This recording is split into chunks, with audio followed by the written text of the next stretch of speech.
You can't, I mean, the problem is we haven't really built any purpose-built rental buildings for quite a while, and, and we have condos that act as rental buildings instead. They're really a poor choice for a rental accommodation. In particular, builders are, oh yeah, I was supposed to shave this morning. I forgot. Really comfortable razor. Yeah. So instead, the only rental accommodation we build are condos, and those condos are, not energy efficient and, expensive, and as investments go, there's a minimum line in the sand. And that's what's, pushed the prices up, especially because condo manufacturers are all about sexy and not about long-term and affordable. And they used to build rental towers back in the 70s,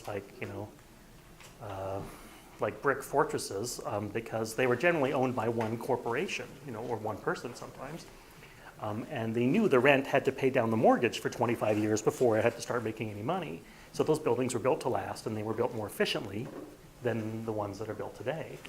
Well, because condos, basically, the builders kind of just, they just sort of 4 years later, they go, done, and then they walk away, right? They don't own the building anymore. They bear no responsibility, and they've got their paycheck, and they've moved on.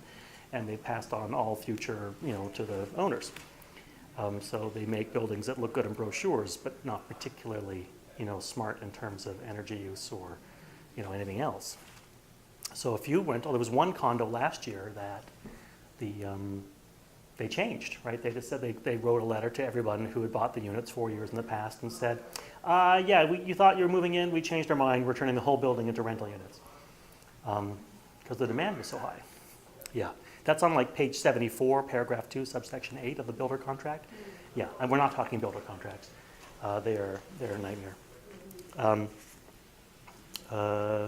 In general, when you're working with the builder, new build contracts, there's not a lot you can do.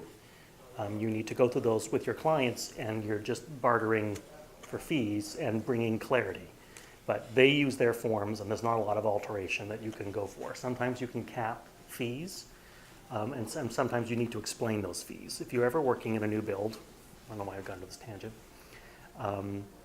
they will list things in both prices, percentages, and names.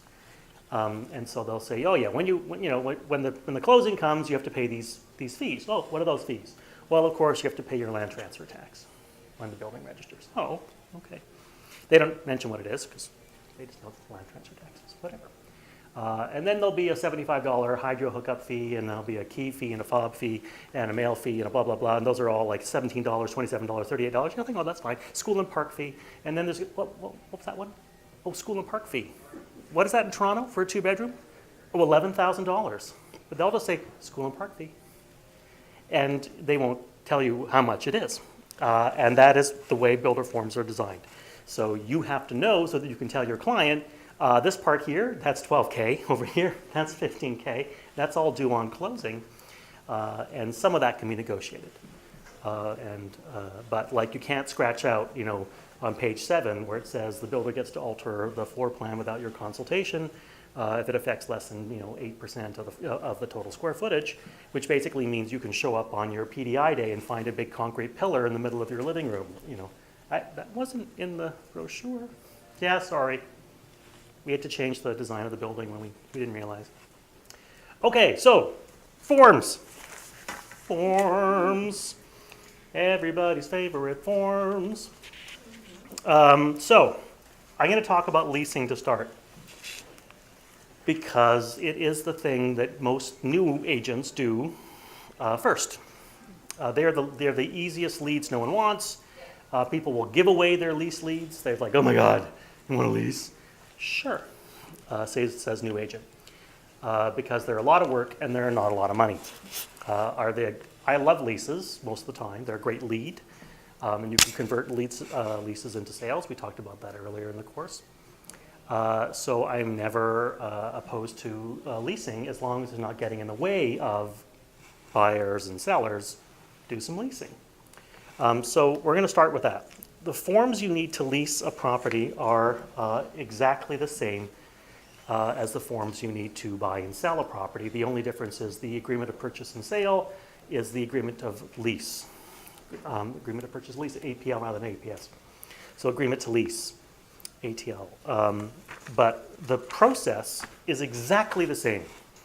You look through the MLS listings, you call and book appointments, they confirm the appointments. You have to go and show them, all the same as you would with regular clients. There's just slightly less on the line for you, in that if you screw it up, you're messing up a half a month's commission, not 2.5% on the sale or something. So, and I find that the leasing in particular that's where you really show how committed you are to your clients, because it's horrible. It's horrible. The landlords won't update MLS. So, for instance, if you're doing leasing, call ahead every time. Is it still available? If you just book the showings, the office will confirm the showings. The landlord's just forgotten to tell the front desk, probably the listing agent. So always call to confirm that the appointment is still available. The agreement to lease, you still need a buyer's rep. You still need a buyer rep. You should have working with a realtor. The only thing you don't need for a lease is FinTrack, and you don't need the 801. Some agents don't know that, and they ask for the 801 anyway, but it's not officially required. Now, we're going to go through this bit here. Tenant, otherwise known as the lessee, landlord for the lessor. That's the only way I ever remember it, is the or and landlord and lessor.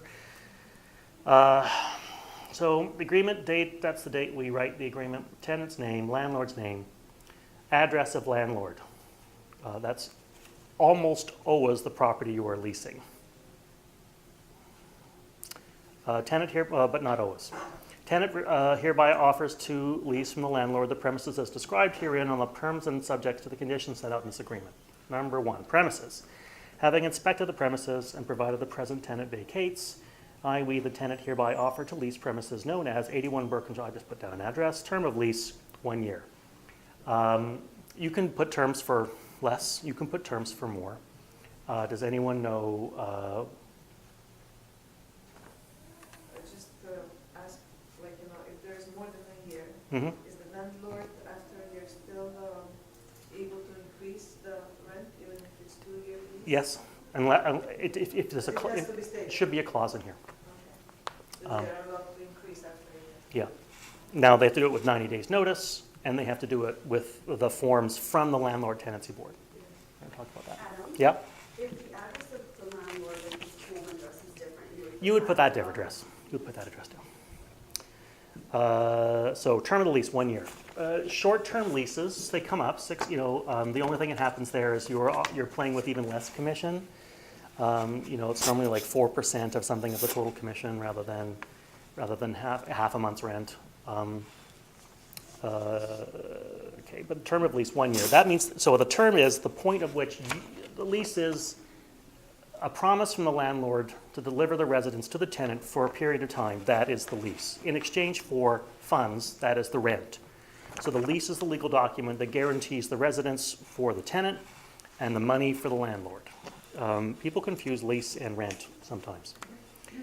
The tenant will pay said landlord monthly, and every month during the said term of the lease, the sum of 2,000 whatever Canadian dollars. You always have to write it out, and then in numbers, payable in advance on the first day of every month during the currency of the said term. The first and last month's rent to be paid in advance upon completion or date of occupancy, whichever comes first. So sometimes people ask for mid-month rentals or rental in advance, meaning okay, I see that we're going to take this place, but he wants to move in, March 3rd, right? Can I, is that possible? And it's like, well, okay, the other tenants, whatever, sure. So there's an actual formula for doing partial months. And it's on the back. I'm going to skip right to it right now. The last page, Schedule A. The landlord agrees to provide early occupancy to the tenant as of February 4th, 2017. In exchange for this, the tenant agrees to provide the landlord rental compensation in the amount of blah, blah, blah. And that amount is derived by the formula as follows. 12, so the annual rent divided by the total number of days in the year times the number of days they're asking for. So if someone wants to move in a partial, like earlier ahead of the month, like if you're looking for someone to move in July 1st and they say, can we move in June 27th or June 14th? Set the date of the lease to begin in July and then give them early occupancy. Because you want the rent checks to be on the 1st, not on the 14th or the 27th. Occasionally landlords will want to, someone say, can I move in a day early? You know, what's a day? It's like $67. Some landlords will say, sure. You need to have it in writing because on that day of the move, if they're not on an official lease form and the landlord's just said, no, you can move in, that's fine, and then they do some damage to the building or they do some damage to the unit, at that point they are guests of the owner, the landlord. They're not tenants. And any damage that they do on the move is the responsibility of the owner, not the tenant. So even if you have them say, you want to move in a day early, fine. Say one day, and if the landlord just doesn't want to charge them anything, say you're charging them $1. That makes the contract legal. It makes them tenants. They can get, their insurance will line up. Everything is copacetic. But that's how that works. Use. Okay, single family residence, services and costs. This should always be spelled out. The cost, yes? To deposit. Yeah. Oh, Like how many, yeah. Go ahead. how many times it happens that they ask for more than first and last month? Is it Today they do. It's illegal. It is illegal to ask. The tenants can offer. Yeah. So if someone's got bad credit, they're new to the country? they're new to the country. They have no credit. They've got a good job. They've got HR records, blah, blah, blah, but they don't have any credit. It's sometimes hard to get a place to rent. The tenant can offer to make extra rent payments, and the landlord can accept those. The tenant is not required to do so, and the landlord may not ask for extra rent. Now let's talk about that. That's an interesting scenario, and it happened to me earlier this year. Technically, a legally binding lease is one that is, that's accepted by the landlord and the tenant. Any extra rent besides first and last month is not. That's not that binds the lease. So if someone signs this lease agreement and you get first and last month's rent and they say on the first we'll show up with 6 months extra rent and they don't, they still have a lease and they can still move in. So even if there's a clause in the agreement that says the tenant will bring in 6 months more rent nope. If you've accepted first and last month's rent and you have a signed lease agreement, that's all it takes. Now the landlord could say, I'm not letting you in, you promised me 6 months advance in rent. Then they can go to the Landlord Tenancy Board, who will get a sheriff's order. They will come in and change the locks and they will give them entry to the home. And for every day that they were denied access by the landlord, they will be penalized. The landlord will be penalized in rent for further months of rent. But the deposit, that sounds like. So if you were going to accept 6 months rent in advance, form a year's rent in advance. I had a year's rent in advance. You should accept it as one check with the deposit. So it's not on the first. To protect the landlord in that event, you would want one check. So I want the full year's rent in one check, one bank draft for the full year's rent in advance. That comes into our office. There's a clause. First and last month's rent is, whatever, but then the remaining rent goes to the owner. So don't, if possible, accept that on a future check, because as soon as you have a signed lease and you've accepted first and last month's rent, they have a binding lease agreement. Any extra future rent, if the landlord asks for a damage deposit, is that lawful? No. If someone gives a damage deposit, the Landlord Tenancy Board considers that amount to be rent. And so it has to be returned or earned out. So at the end of the tenancy agreement, he cannot withhold a damage deposit. Some people give them, but they're not legally binding. Getting back to that, you provide 6 months of when Yep. So you should put it all in one check? Yep. One check for first and last, including the Yep. whole year? Yep. So basically, 100 years rent. The only thing I don't do that way is the advance. So if someone's moving in 6 days in advance, I have them write that. That's like a personal check. Right. And that's straight to the landlord, not to you. Now, that's a key thing. So landlord-tenant services should always be spelled out, who's paying for what. And I hate leaving blanks. Sometimes it's better to write NA than leave a blank. I mean, those checks. So in this one I have tenant pays for gas, electricity, hot water, water, sewage. Tenant pays for cable TV. If landlord checks, garbage removal, what does that mean? Does that mean they can hire a bin and put it out front and the landlord's paying for that? I always rather have those to be NA. Sometimes I spell it out in more exact terms. Parking. Leases for condos, which include parking, should have that information in the lease agreement. This was a house, so there was none of that. Additional terms, schedules. Leasing schedules are some of the most complicated schedules you will ever see. Commercial leasing is perhaps the most complicated, but residential leasing is complicated. You can tell a leasing agent from a listing agent who's doing it as a lark when they've loaded the Schedule B for the lease as the standard sale Schedule B. That's not a real schedule for a lease. Leasing schedules are complicated, and I included some in our package. Let's not skip to those quite yet. Just like any offer, you have to have an irrevocable. Quick, what's an irrevocable mean? Anybody? I'll change your mind all the time. Your offer is legally binding until the end of your irrevocable. That's right. I thought there was this was something my commercial prof brought up, was unless it has a seal beside the irrevocable, which some forms do and some forms don't, technically, it's not 100% binding. All signatures have to be under seal, which is why we use the word under seal in many of the places and on the, that's the little seal document there. But the irrevocable period will stand up in court, as is, at least in a residential. Okay.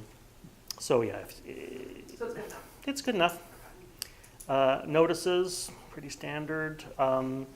Landlord hereby appoints listing brokerage as agent for the landlord for the purpose of giving and receiving notices pursuant to this agreement. When a brokerage has entered into a representation agreement with the tenant hereby appoints the tenant's brokerage as agent for the purpose of giving and receiving notices pursuant to this agreement.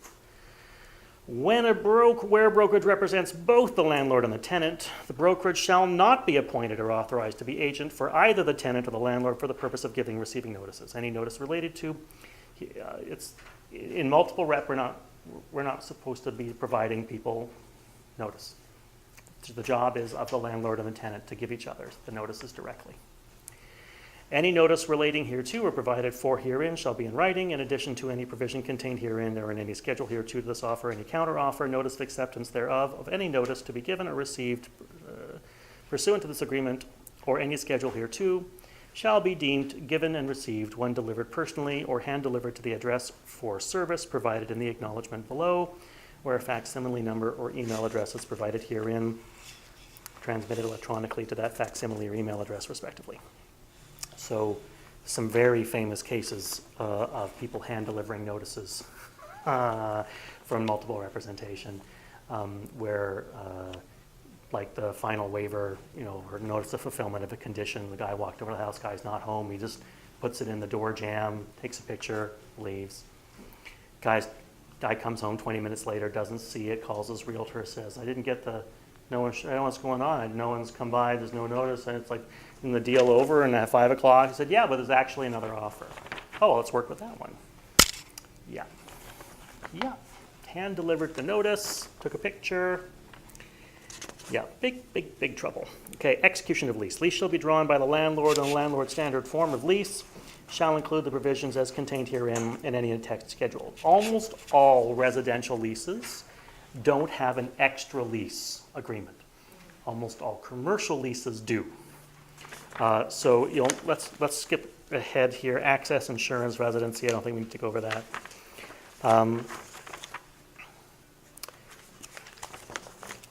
Binding agreements. So here we are, signing and sealing. Tenant, landlord on page 3. Witnessing. No longer legally required to witness documents such as leases and agreements of purchase and sale in Ontario. If you are there, witness it. If you are not, do not.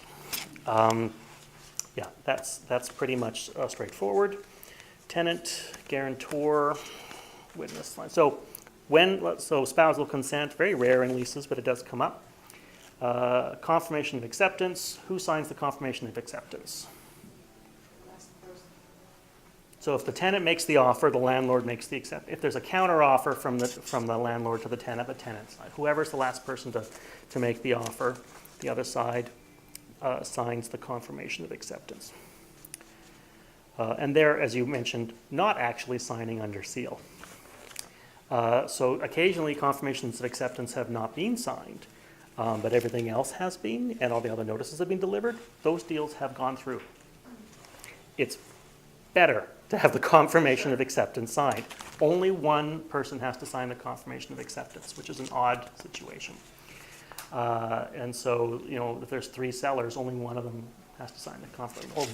Only one of them has to sign. Information on brokerages, acknowledgement. The acknowledgement has to be signed by the landlord and the tenant that they've received the final full copy of the agreement. Missing the signature can cost you the deal. You have 30 days to get that last signature on the acknowledgement. As an agent, the only thing I do that's somewhat gray area is I will get people to sign the damn acknowledgement in front of getting all of the agreement paperwork there. It's just one less signature you have to hunt down afterwards. You don't want to be missing it. It's just like, let's just do it.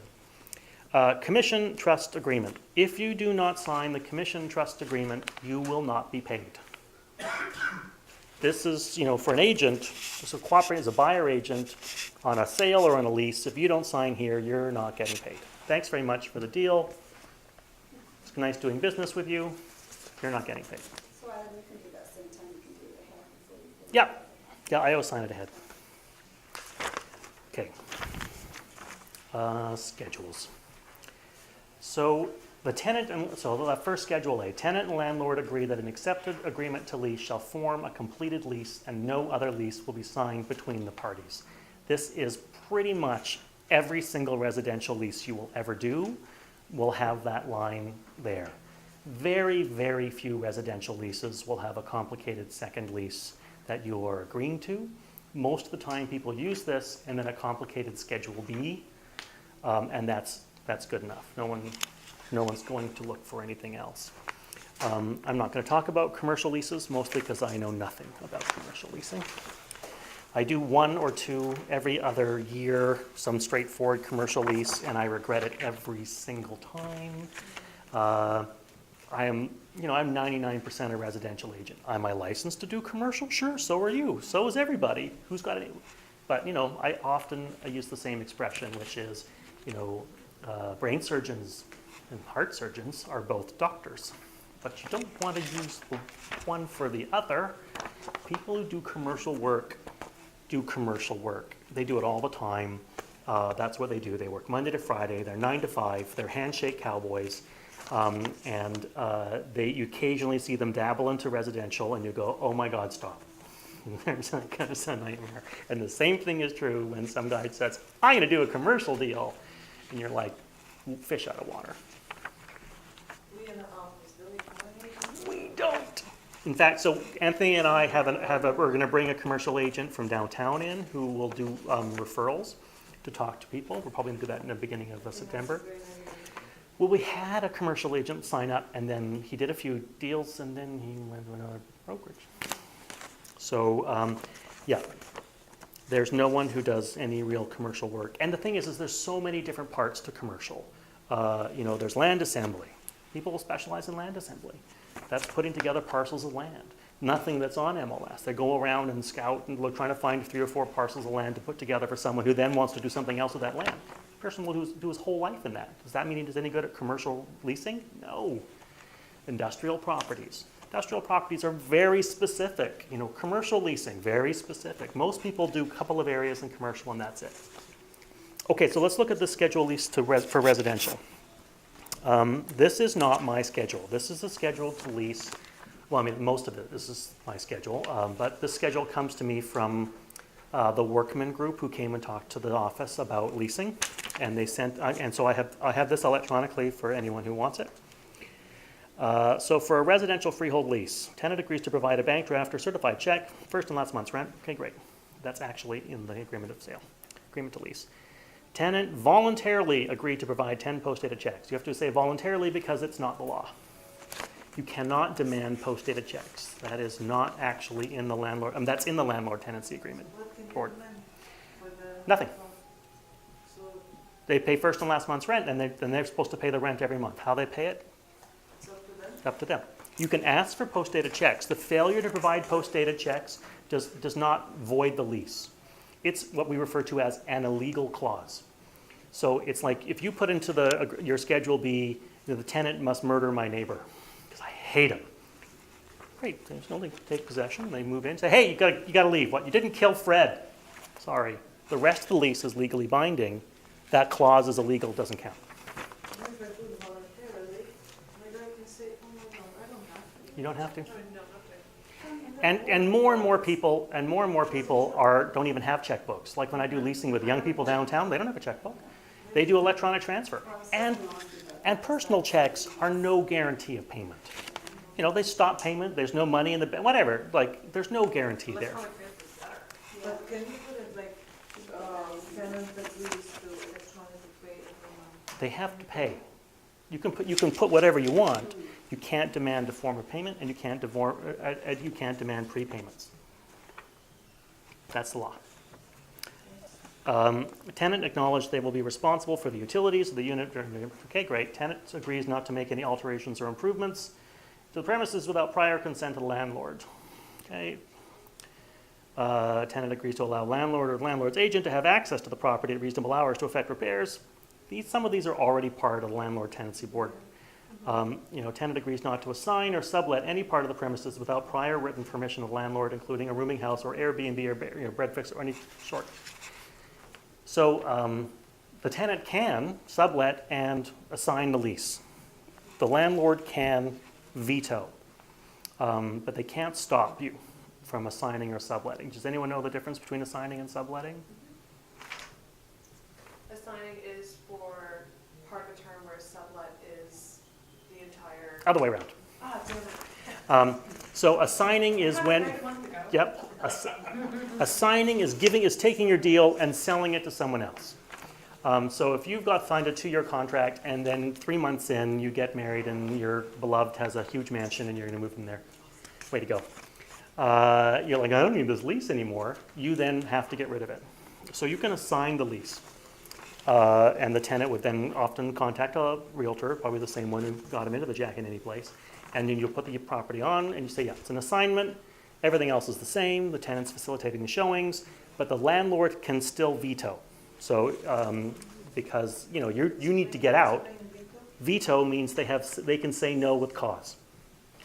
Veto is a presidential expression that he can overturn a rule that comes in front of a law that comes in front of his desk. I don't like that veto.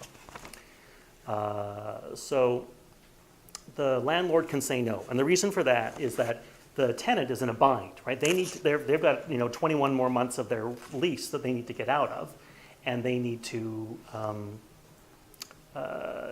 say find someone to replace them. So some guy shows up and he's a Hell's Angel, chain smoker, just got out of jail, has no job. Said, yeah, I'll take it. Landlord can go, No judgment. no, I was pretty judgy there.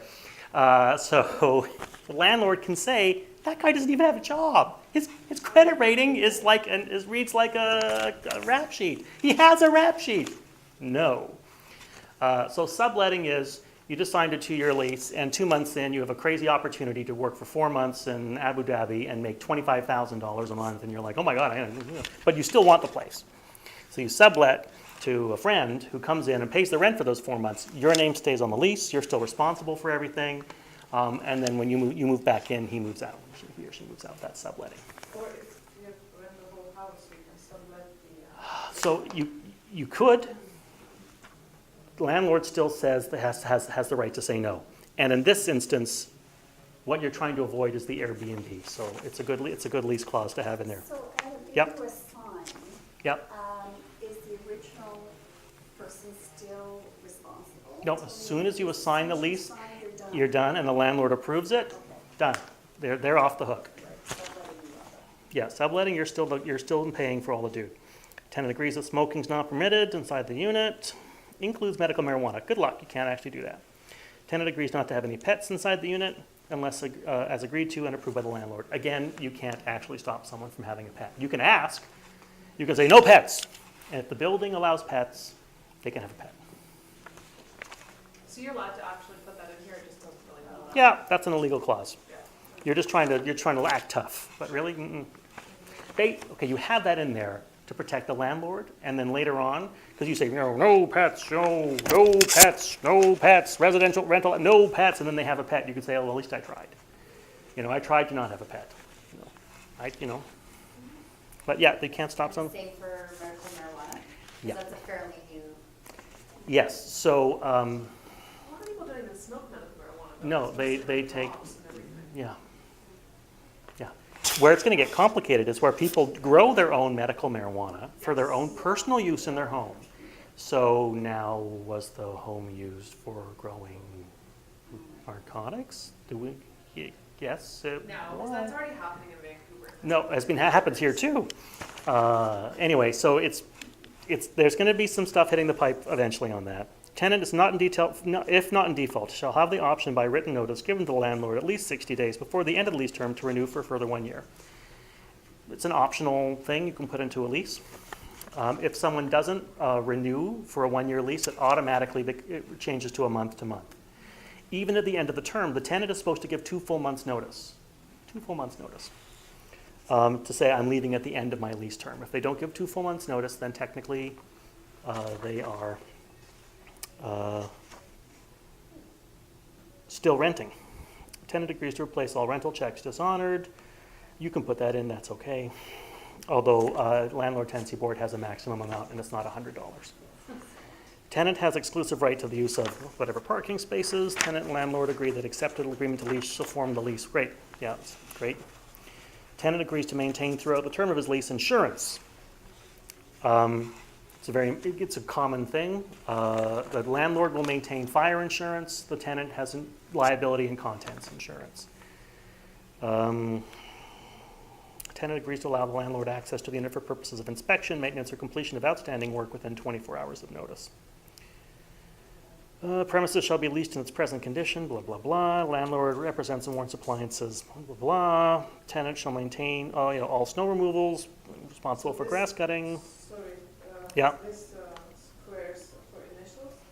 Or- That's to confirm what appliances are there. Okay. Tenant agrees not to have any commercial business operating from the leased premise or place any illegal substance, toxic, or chemical wastes in or on the property. The parties acknowledge and agree that should the tenant begin to access the Catholic school board system, that any property tax increase to the owner or landlord because of this shall be attributed to and payable by the tenant. Catholic school tax thing, so. Yeah. Any change of occupancy date shall require a $100 administration fee, okay, whatever. Receipt of tenant insurance confirmation, confirmation of utility transfer, receipt of post-dated checks as agreed, an agreement with the landlord. Key shall be available at the landlord's realty brokerage offices for dates set for occupancy. I almost always meet people at the residence. I don't make anyone come pick up a key at the office. Landlord agrees to maintain all mechanical, electrical, and plumbing appliances. All parties agree, blah, blah, blah. Landlord, owner pays. Okay, here's a classic that this guy throws in that I think is interesting. All parties agree, and the landlord owner agrees to pay a 3% commission fee to the listing brokerage if the tenant herein enters into a purchase agreement for this property. The tenant fee shall be split 50-50 between the listing brokerage and leasing brokerage. He's trying to protect himself against a sale from the tenant to the owner. Because technically, who introduced the people to the house? The realtors. Would that If I was the owner, I would scratch that out. The condo's very, very similar. I'm not gonna go into any detail on that. So deal checklist for leasing. It's very handy, things you're gonna need. And then, where's my thing? My mouse.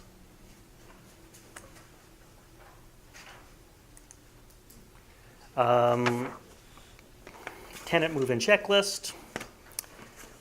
Oh, what else do you need? You need, I wish I had this, when we moved into our house 3 years ago, we completely forgot to call the hydro people. yeah. Well, they normally give you a little notice. Good times. So it is a handy thing. There's also a new information document that you should give tenants. Tenants, I'll send it to you as well. It's an outline checklist for tenants' rights. If that document is not delivered to the tenant, technically you are in violation of the Landlord Tenancy Board Act. Okay, so that's leasing in a nutshell. Complicated, worthwhile. Good way to build a client base. You know, they're easy to keep in touch with. It's really hard to do, and people will see you working hard for them, and you'll get referrals for the rest of your life. Confirmation of cooperation and representation. Pretty straightforward. You need one for leasing, you need one for purchasing. The only time it's not straightforward is in multiple representation. Then, you know, if the brokerage is representing multiple buyers, or if you've got a customer service agreement signed, it gets a bit woozy. If you're in that situation, let me know.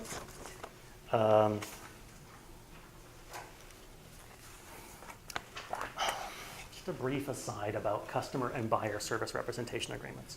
People think that getting someone to sign a customer representation agreement protects them in a multiple representation situation. If I've got a listing and someone wants to bring in the client, and I don't want to represent both sides, I'll get them to sign a customer representation agreement instead.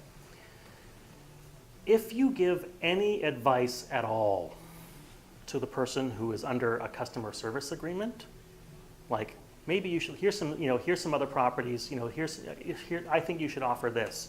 You have now created a buyer representation by fiat. It is incredibly hard to do a customer representation agreement with someone who is looking to use you to represent them. As soon as you give them any advice, they're your clients. And you should just get them to sign a buyer representation agreement. And if you try to hide behind the customer service representation agreement, you will probably go down, because any advice at all outside of, sign here, sign here, sign here, you're kind of scuppered. So just a word of caution there. I normally just get everybody to sign the buyer representation agreement. It's just a better way to go. Agreements of purchase and sale.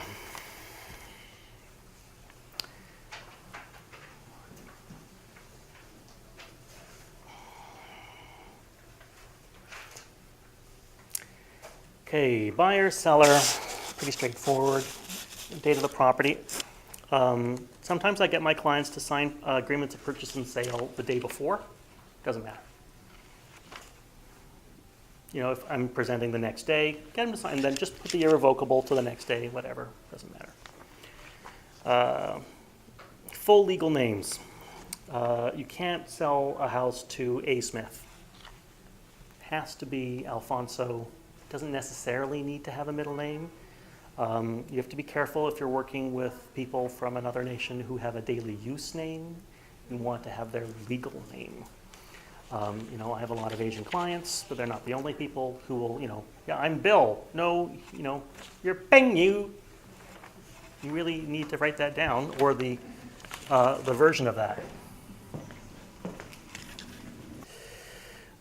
Okay, so buyer, seller, real property, the address of the property, obviously, fronting on the whatever side of the street, City of Toronto, having a frontage of 25.5 feet, and more or less. More or less means less than an inch, more or less. So you need to be as accurate as you can be.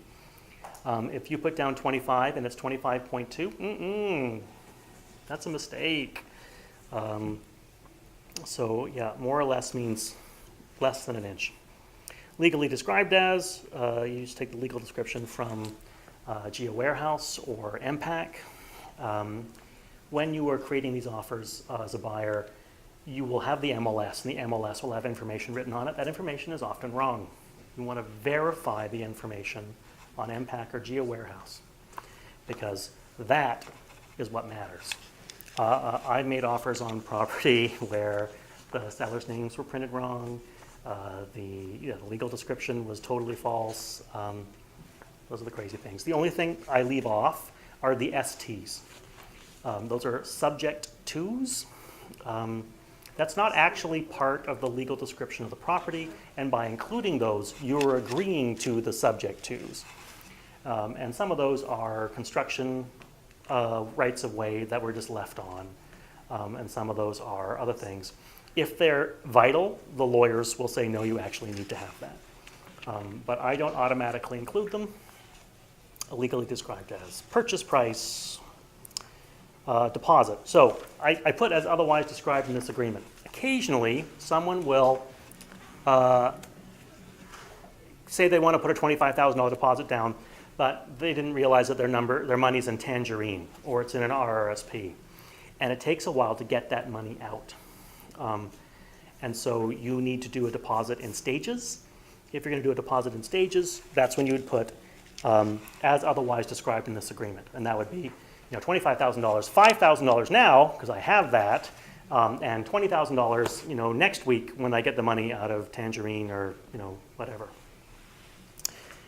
If you're working with a buyer, clarify that they have access to those funds for deposit.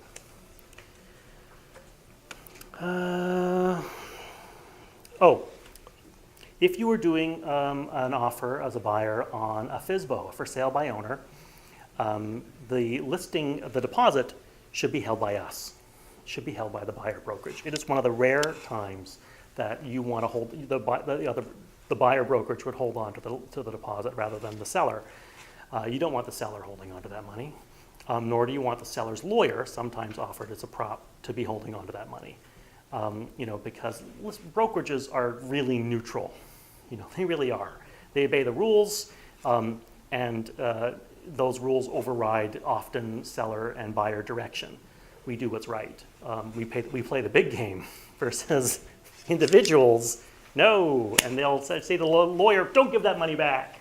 Okay, no, you really. So that's the only time that the buyer would be holding on to the deposit in the buyer brokerage, and generally is.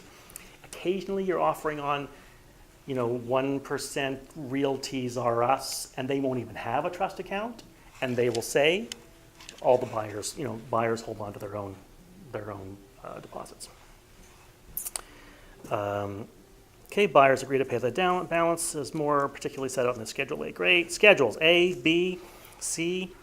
Sometimes you see in buyer representation agreements, in agreements of purchase and sale under the schedule, the FINTRAC compliance document. And we are as guilty as anybody of this. It's not actually lawful to include the FINTRAC piped bit about permission to advertise as part of your agreement to sale, agreement of purchase and sale. That has to be a separate document, not part of the APS. If it's listed as a schedule, take it out. Now, the listing brokerage, if you're representing the buyer and the listing brokerage has it in their schedule, let it ride. You're not at fault. The listing brokerage is at fault. But if you're selling a property, no, it should absolutely. You can put it on, you can load it onto the listing, other property information, not as a schedule. Asking someone for permission to advertise the listing as part of the agreement of purchase and sale is against the law. And RICO is cracking down on it. It's FINTRAC, the agreement, it's often the same, it's part of the same stuff. FINTRAC is, but it's piped in particular that we're. If you're a seller's agent, Yeah. buyer's agent cannot ask for that. Nope. Right? No, FINTRAC is something that you do for your clients. I don't understand why it's there, because we're obliged, we have to do it, either buyers or sellers, so why do we even put it in? Why are you obliged to do what? To make sure that the FINTRAC is done, we have to do that for our clients.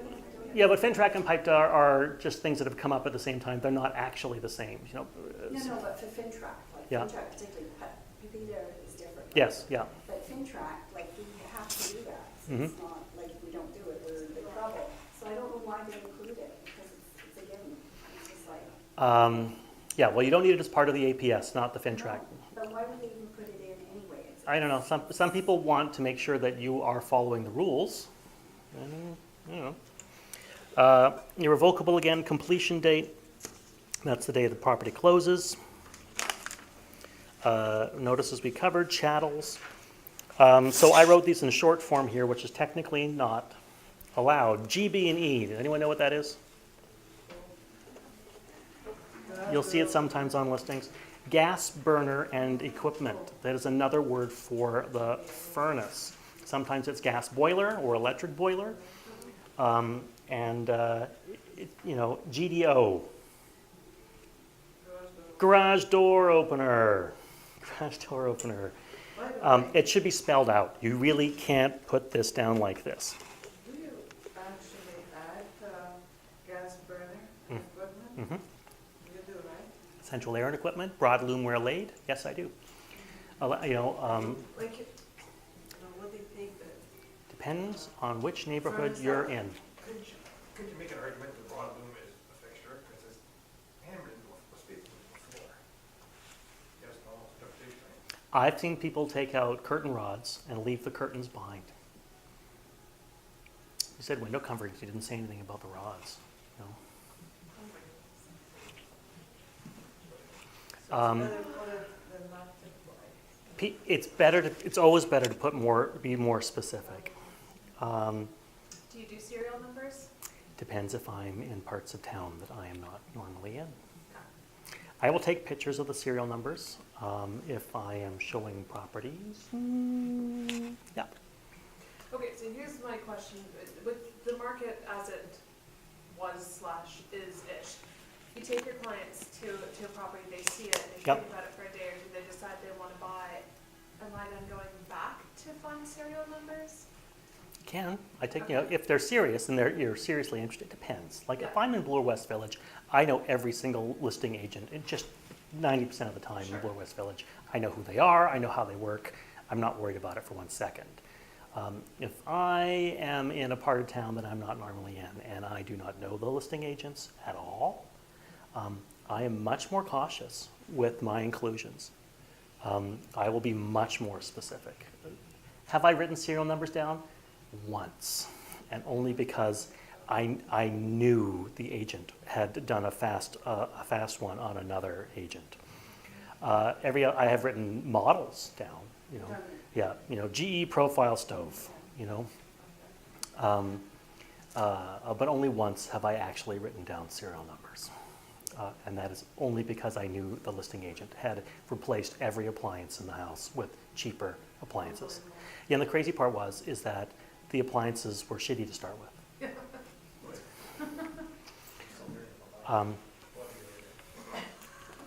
got hold of that one. Yeah, stove. Yeah? Lucy said, no, let's take our appliances. I said, well, they got the appliances here, we'll run out the kitchen and we'll do it. Sure enough, stove was there, stove was there.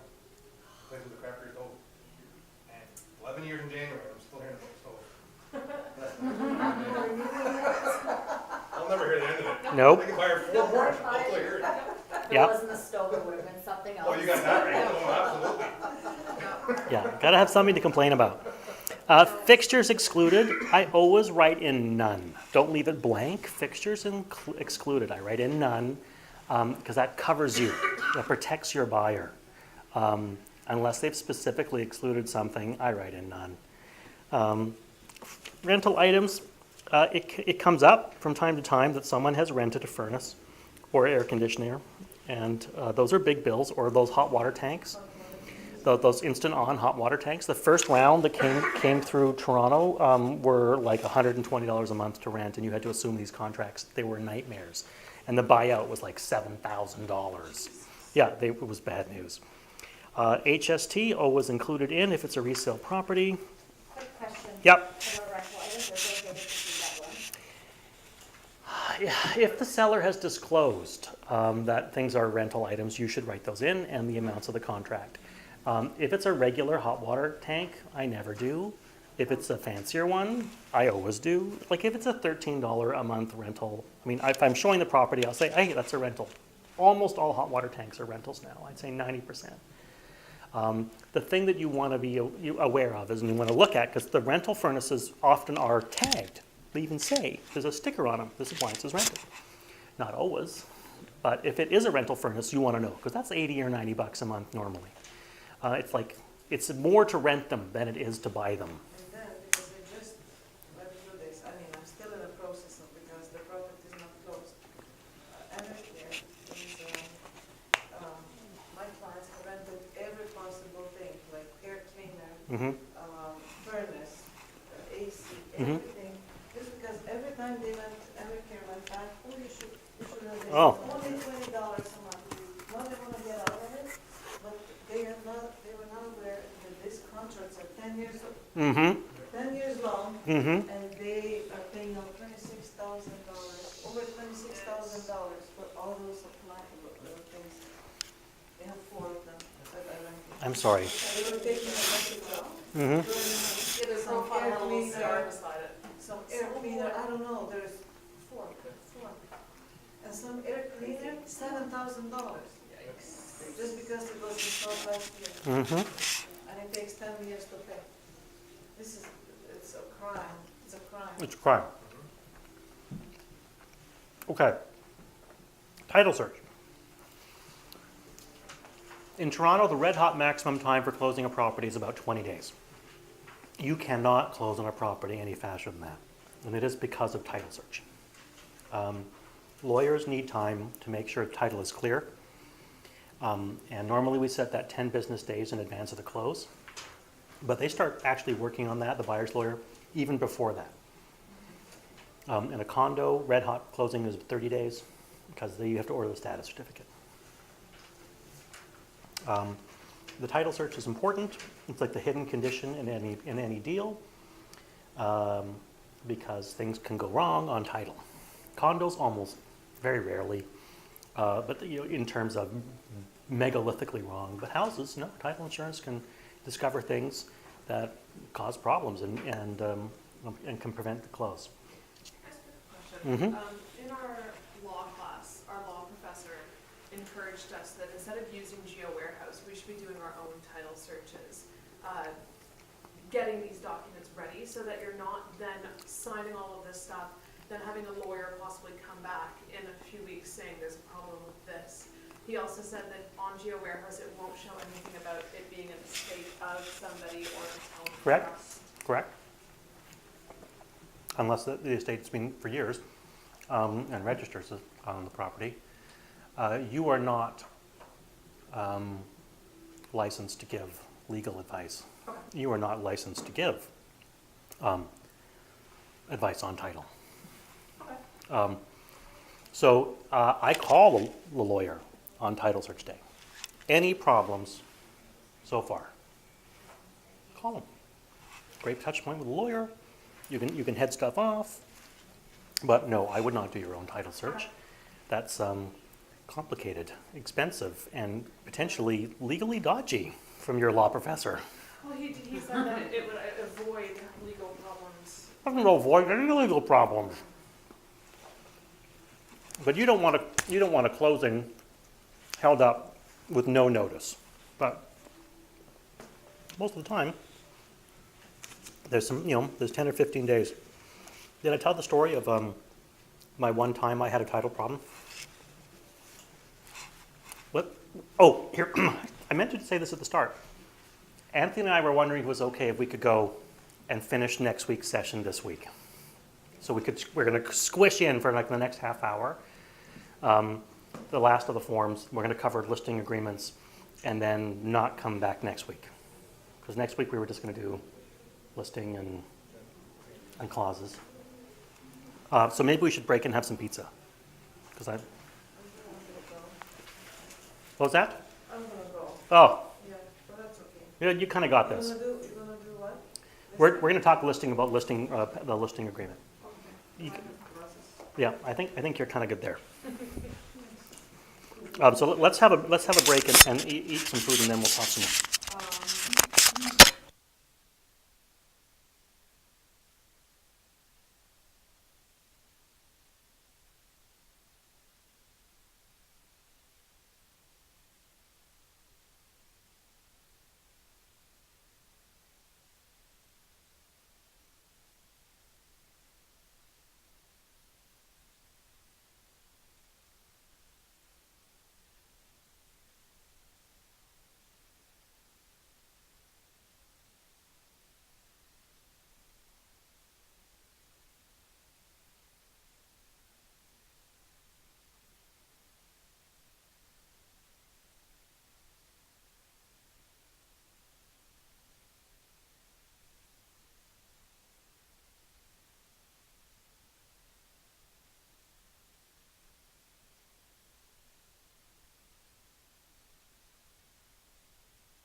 the Oh. most people pass. That was so I mean, when the new Stratus came out, they had seminars for all the agents to get up to date on the new Stratus versus the old Stratus.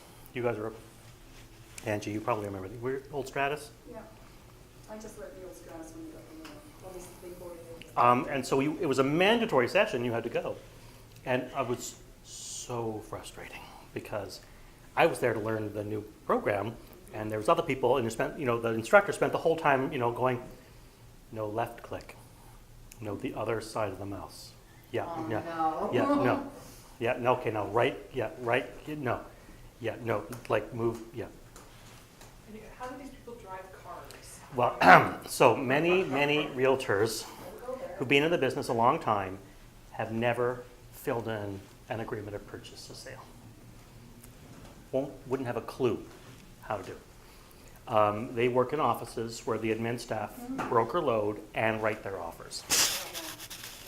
They say include these, include that, and that's all they do.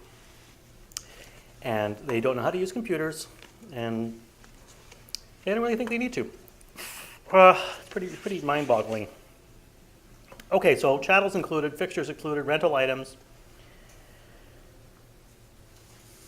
You should, always list the rental items if you know they're rental items.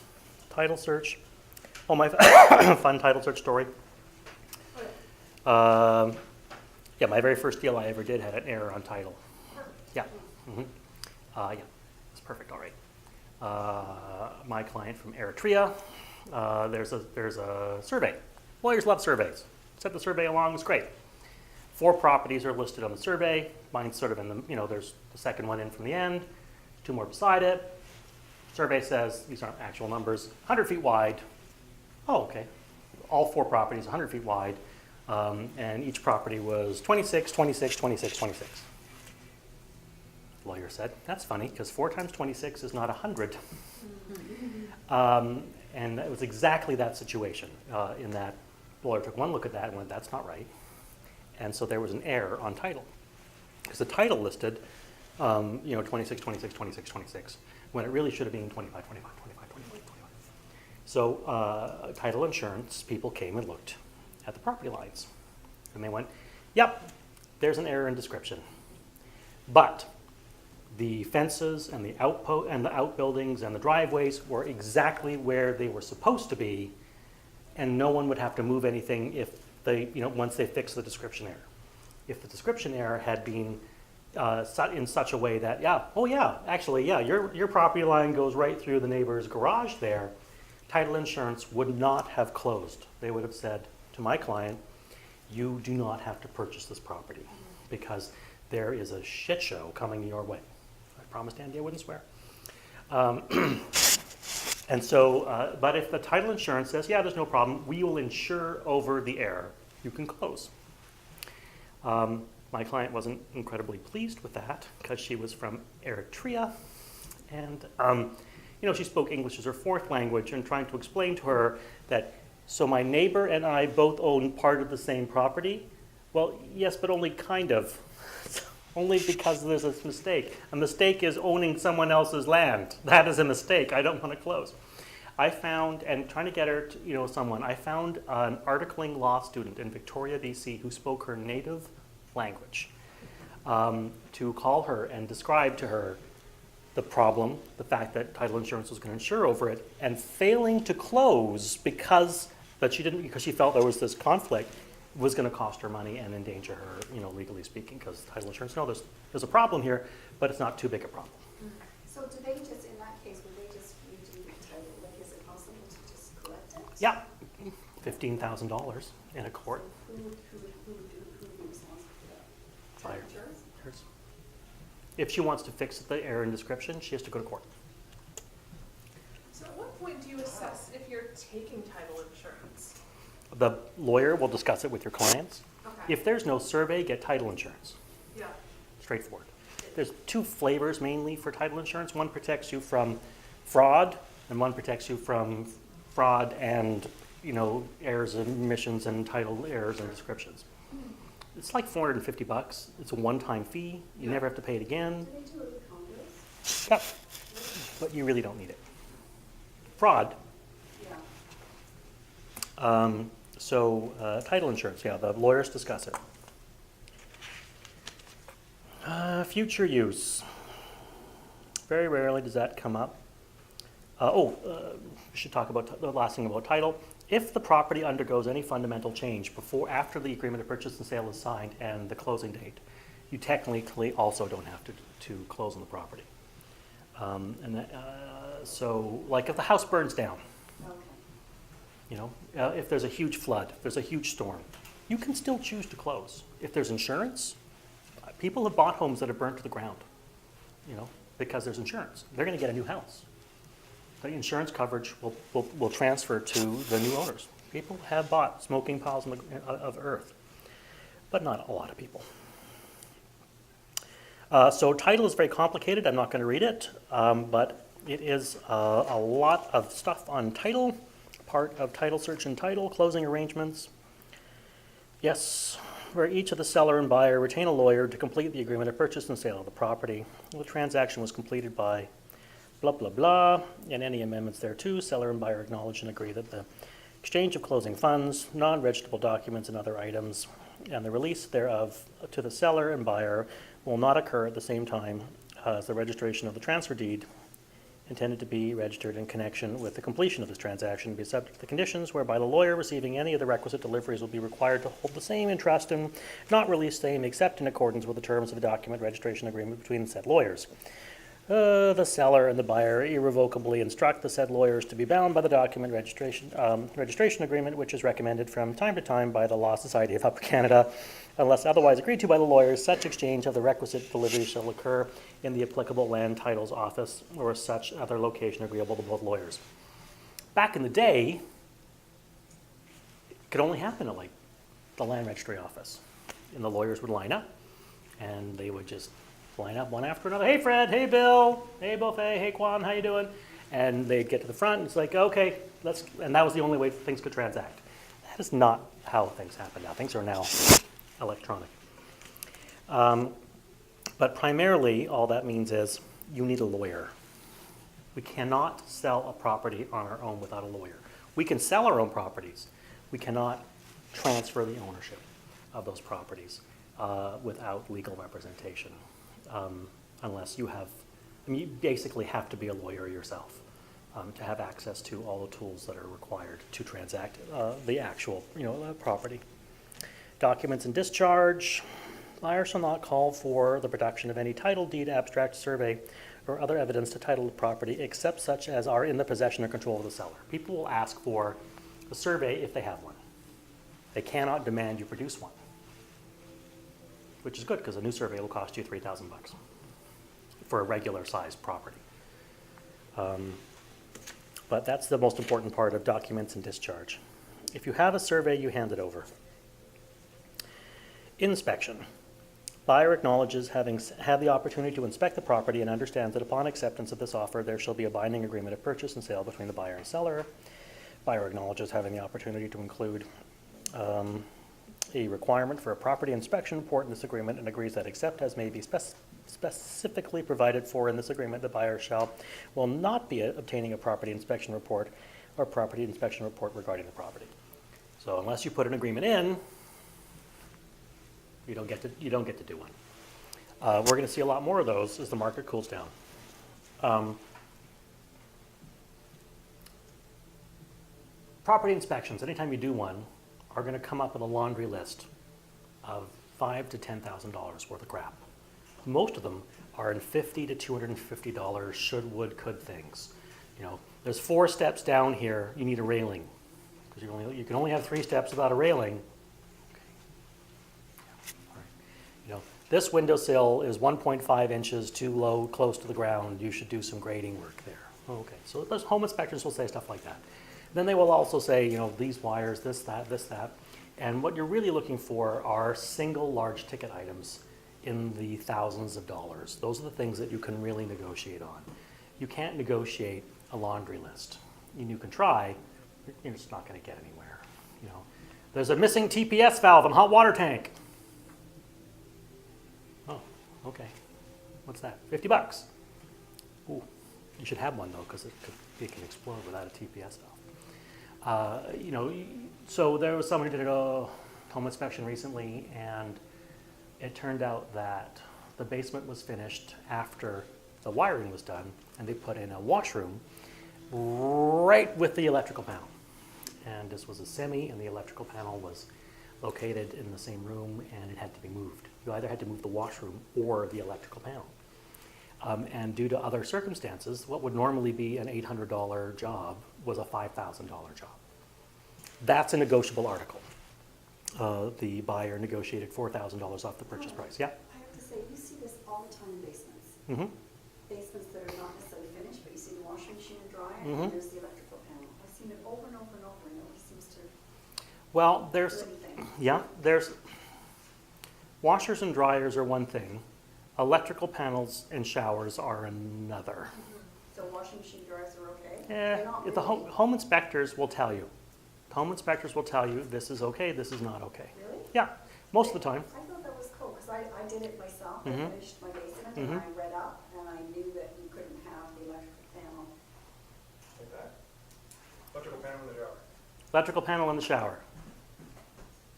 or next to the shower. Yeah. What is wrong Well, I with think people? a shower. Isn't that just like common sense? Uh-huh. Uh-huh. Well, the, I mean, I know it was in the so cool, and that's why I did what I did. No, no, no. I wonder how some people. I'm not gonna wash my hair and change the shoes at the same time. mhm. One Is is that one your, Exactly. in your house? No. A friend of mine's an inspector, and he goes, we're talking about it. Actually, I mentioned what we were talking about a couple weeks ago. But I mean, And he goes, it's, next day, no joke, next day, he goes, remember we were talking about that last night? Yeah, look at this, I just came up with my property. I go, wow. So what you're looking for in home inspections are elephants, not mice. You can negotiate on those points. You should prepare your client before they see a home inspection what they're going to see. Have a few. Send them some in advance. You got a new buyer who's never seen a home inspection, they will freak out the first time they see a home inspection. There's 47 things wrong with the house. There's 47 things wrong with any house. So you need to let them know in advance that there's going to be stuff on the home inspection. What we're looking for are big ticket items. The best thing I've ever seen an agent do with that is that's what happens when you buy and sell properties. People want to call you. Is sometimes you have a home inspection and you're in a wave. And so you either done your own, you paid $500, and it's come up with a whole bunch of crap, and you're like, this is all pretty standard stuff. Nothing really we're going to worry about. You can sometimes get something out of it from the seller, which is, it doesn't look like the furnace has been serviced recently. All we would like to do to waive the condition, can you get the furnace serviced before close? No one ever says no. And it's $120. And so unless there's a tag hanging from the furnace that says recently serviced, it's something that you can get for the buyer for having just spent $500 on a home inspection that you're not going to negotiate any money off the deal for. You can then say, well, how about we at least get this? You can say, can we get, everything looks okay, there's the blah, blah, blah, and the blah, blah, blah. We're not going to argue those points, but we did notice that the furnace hasn't been serviced recently.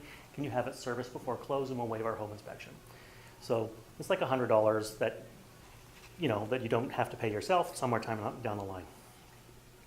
just for curiosity, if you do want to seek some, monetary sort of help Mhm. with these inspection issues, would you use an amendment to the agreement for the price change? Is that how you do it?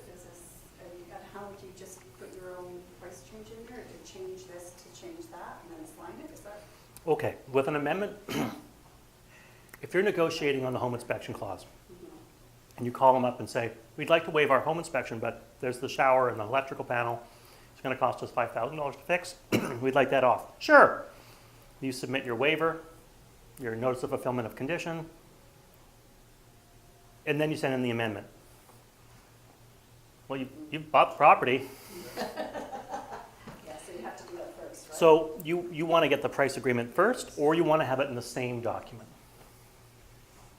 so that you can put it in the same document. You can do an amendment that simultaneously changes the price, as well as In gets rid of the, document, gets rid of Would the, that be in the waive of the document? it would be in your amendment. Insert, delete. So you insert new price, delete condition. Oh, so you copy paste the condition and It's one way of doing it, Okay, not the best way. But you want to get the price agreement done first. okay, so you amend the price first and then you set the amendment. Yeah. Do you recommend for older properties that clearly have some issues and stuff, doing a home inspection as a listing agent so that when you're doing open houses, you've got a home inspection there? So I it's like, always- here it is. Always do a pre-list home inspection for any listing that I have. All listings, no matter what? All listings I ever done. Okay. It protects you as a seller, protects the seller's price point. Because if you don't do a home inspection and someone else does, you're on the market for 27 days and then someone comes along and does a home inspection and says, I see you were listed for $899, but here's our home inspection and there's $15,000 worth of doop-dups and dip-dips and what he knows and railing and this switch and that switch and the roof is old, and so we'd like to negotiate the price down by $15,000. So if you do a pre-list home inspection, you go on the market at $899, you're like, here is the house, warts and all, here is our price. So it protects the price point for the seller because you're saying, yeah, we know there's some stuff wrong. Here it is. Also doing a pre-list home inspection allows you to address some issues in advance of the sale. And then you can either say, do the home inspection, it says, yeah, we found one strand of knob and tube. How about we take care of that so we don't have to say knob and tube in the listing at all? Great idea. Everything looks great, but we did find this asbestos in this one location. Oh, how would I love to not say asbestos in my listing? So a pre-list home inspection gives you a chance to address some issues. If your home inspection is too clean, people will not believe it. If it's like, it's like 1 page long, great. Yeah. The house is a little too big. That's not a home inspection that anyone's going to really buy. They're going to expect to see all the crap.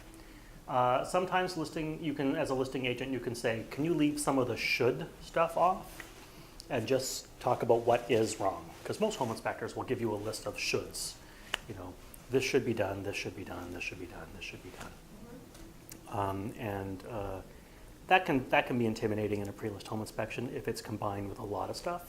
Most of the time, I don't argue or try to change wording, but sometimes you want to. Like unless you get a pre-list home inspection done with an inspector, and it's like, furnace is about to die. Really? Could you say furnace is past its usual life expectancy? That sounds better, It's like, can you say that instead? You can argue some of those points in wording, but that's normally if you're getting a home inspector you've never used before, and if they're a little some home inspectors make people feel like they're buying a bomb, and those are not great home inspectors. You want home inspectors to be honest. You want them to be clear about what's wrong with the property and answer questions and not disguise defects. But you don't want people to like, oh my God, the TPS valve. That's how I learned about TPS valves, because it's a pressure release valve on a hot water tank, and if there isn't one, they technically can overpressurize and explode. And this was explained to my client. There's no TPS valve. Oh my God, what does that mean? It could explode. My house is going to explode. And they didn't buy the house, and I didn't use that home inspector again. They all have them, like they all naturally have them. Yeah, most of the time. Especially the rentals, right? Mhm. Imagine. Mhm. So, Guy bought it, installed it himself, didn't put a $50 valve in. It was 50 DIY. $50, and you can retrofit. Explode. Whenever the word explode appears in your home inspection, it's not good. Insurance. All buildings on the property and other things being purchased and shall remain in completion at the risk of the seller. Pending completions, seller shall hold all insurance policies. So it's a good point. The seller needs to keep the insurance in place. If you are representing the seller, ask them if they still have insurance. Someone's 87 and selling their house, they may not. They really should get some. Planning Act, yeah. Document preparation, we're not going to talk about that. Residency, adjustments. Has the foreign buyer tax actually been passed? Nope. Okay, I didn't think so. Nope, I don't think so. Because I Googled it the other day and there's literally nothing since March. Well, April 20, when they pass it, it'll be retroactive to April 20th. Hot news is that they might call a snap election. Get rid of when. And then none of it will come, Yeah. because they haven't passed anything. It'll be boom times again. So adjustments, any rents, mortgage interest, realty taxes, including local improvement rates and unmetered public or private utility charges, and unmetered cost of fuel, as applicable, shall be apportioned and allowed to the day of the completion. The day of the completion itself to be apportioned to the buyer. Schedule of adjustments on any closing, the lawyers go through and go, okay, you paid for the municipal taxes, for a year in advance, so we're gonna adjust that money off. Oh, your hydro is a little behind, you're a little ahead on this. There's like a laundry list of crap. But that's all in the adjustments. But you should explain it to your clients.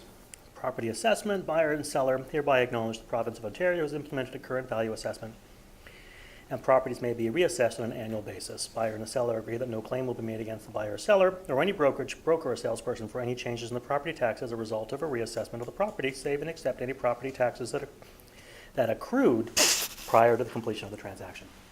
So, MPAC is not the all-seeing eye of Sauron, and occasionally they miss stuff. This is worth talking about, because if you are representing the buyer and you look at a home and it's a 5-bedroom mansion with and it's gorgeous, and the property taxes are $2,400, you're like, that seems a little low. That's where they are. Check out the city. That's where they are. Wow. It's funny. You're asking for $2 million, but the assessed value of the property is only $540,000. You can see the house is clearly worth $2 million. What's happened is someone's bought that house, has bulldozed it and built a new house. They either didn't do it with permits, or the permitting office is behind, or just missed it, and then they never reassessed the taxes. You as the buyer buy that property, and then MPAC's little beady eye turns to you and goes, $2 million for 123 Smith Street? That place is just a 2-bedroom hovel. Like, what? Oh, it's not. Oh, look at it. Oh, it's lovely. Oh, that's worth a lot more money. When did that happen? 3 years ago. Okay, we're going to reassess it at $2 million it just sold at, backdate the taxes to the point that the property changed from a 2-bedroom hovel, and send the bill to whom? Your client, the new buyer. Would they be responsible Uh-huh. before they actually own it? Well, you can pursue against the seller, but the bill is in your name.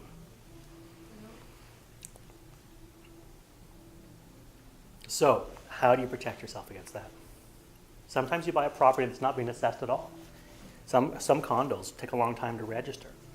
So someone's moved in and owned the property, or for whatever reasons, the registration happens, but it's a long, drawn-out process. They could be in the place for 2 years. Finally, taxes are assessed. The MPAC doesn't hire extra assessors, and occasionally, in a boom year, 21,000 units complete, and they're just way behind. It takes them 6 months, takes them a year and a half sometimes to actually catch up and go, okay, yours is worth this much, yours is worth that much.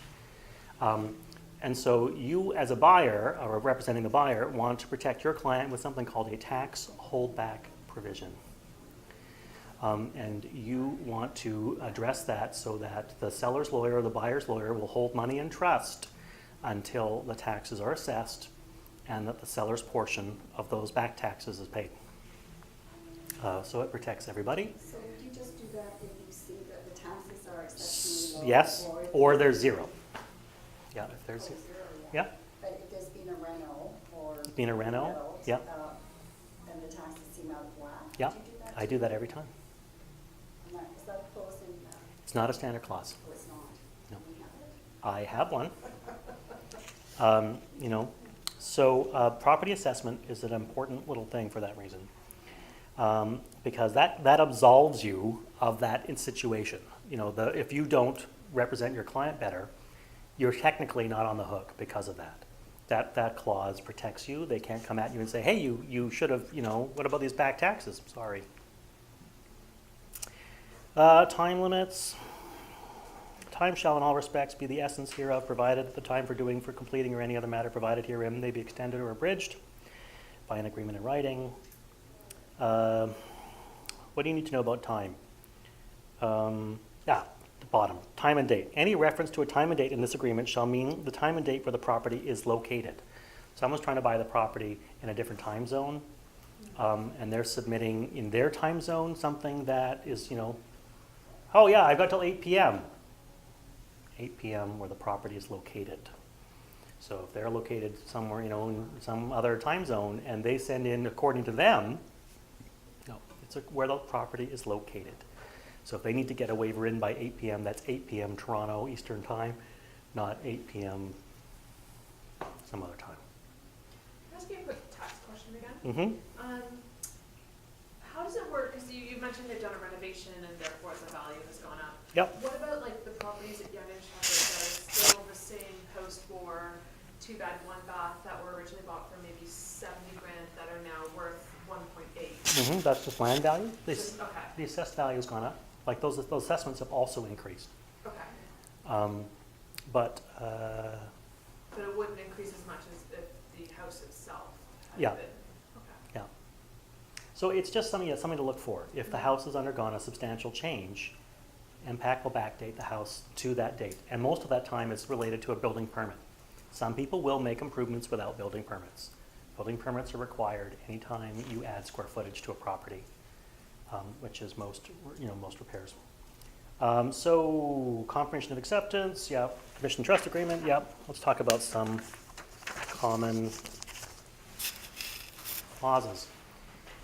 Schedule A. Buyer agrees to pay the balance of the purchase price subject to adjustments to the seller upon completion of this transaction with funds drawn. There's a few of these. I like this one. Drawn on a lawyer's trust account in the form of bank draft, certified check, or wire transfer using the large value transfer system. That's the most important line. It has to be there in some form. It should be the first thing in your schedule. You're promising to pay them the rest of the money. Almost never do you do what you do in real estate school and put the amount in. We just say, the rest, please. That covers you. Don't, with the seller take-back mortgage of, in the deposit, yeah. Not once in a decade have I had to do anything like that. Who knows? We might get, if the market tanks seriously, seller take-back mortgages are the norm. You can't get, the bank won't lend you any money and you can't sell, and that's the only way you can sell. That's the only way people sell. And then we get to use that a lot more clauses? Yeah, a lot more clauses. Offer is conditional. So in general, when you're presenting an offer, you want the first clause to be, I promise to pay you the rest of the money. And then any conditions should come next. Don't mess around with access visits or questions about chattels. And then somewhere on page 17 of your schedule, oh yeah, finance.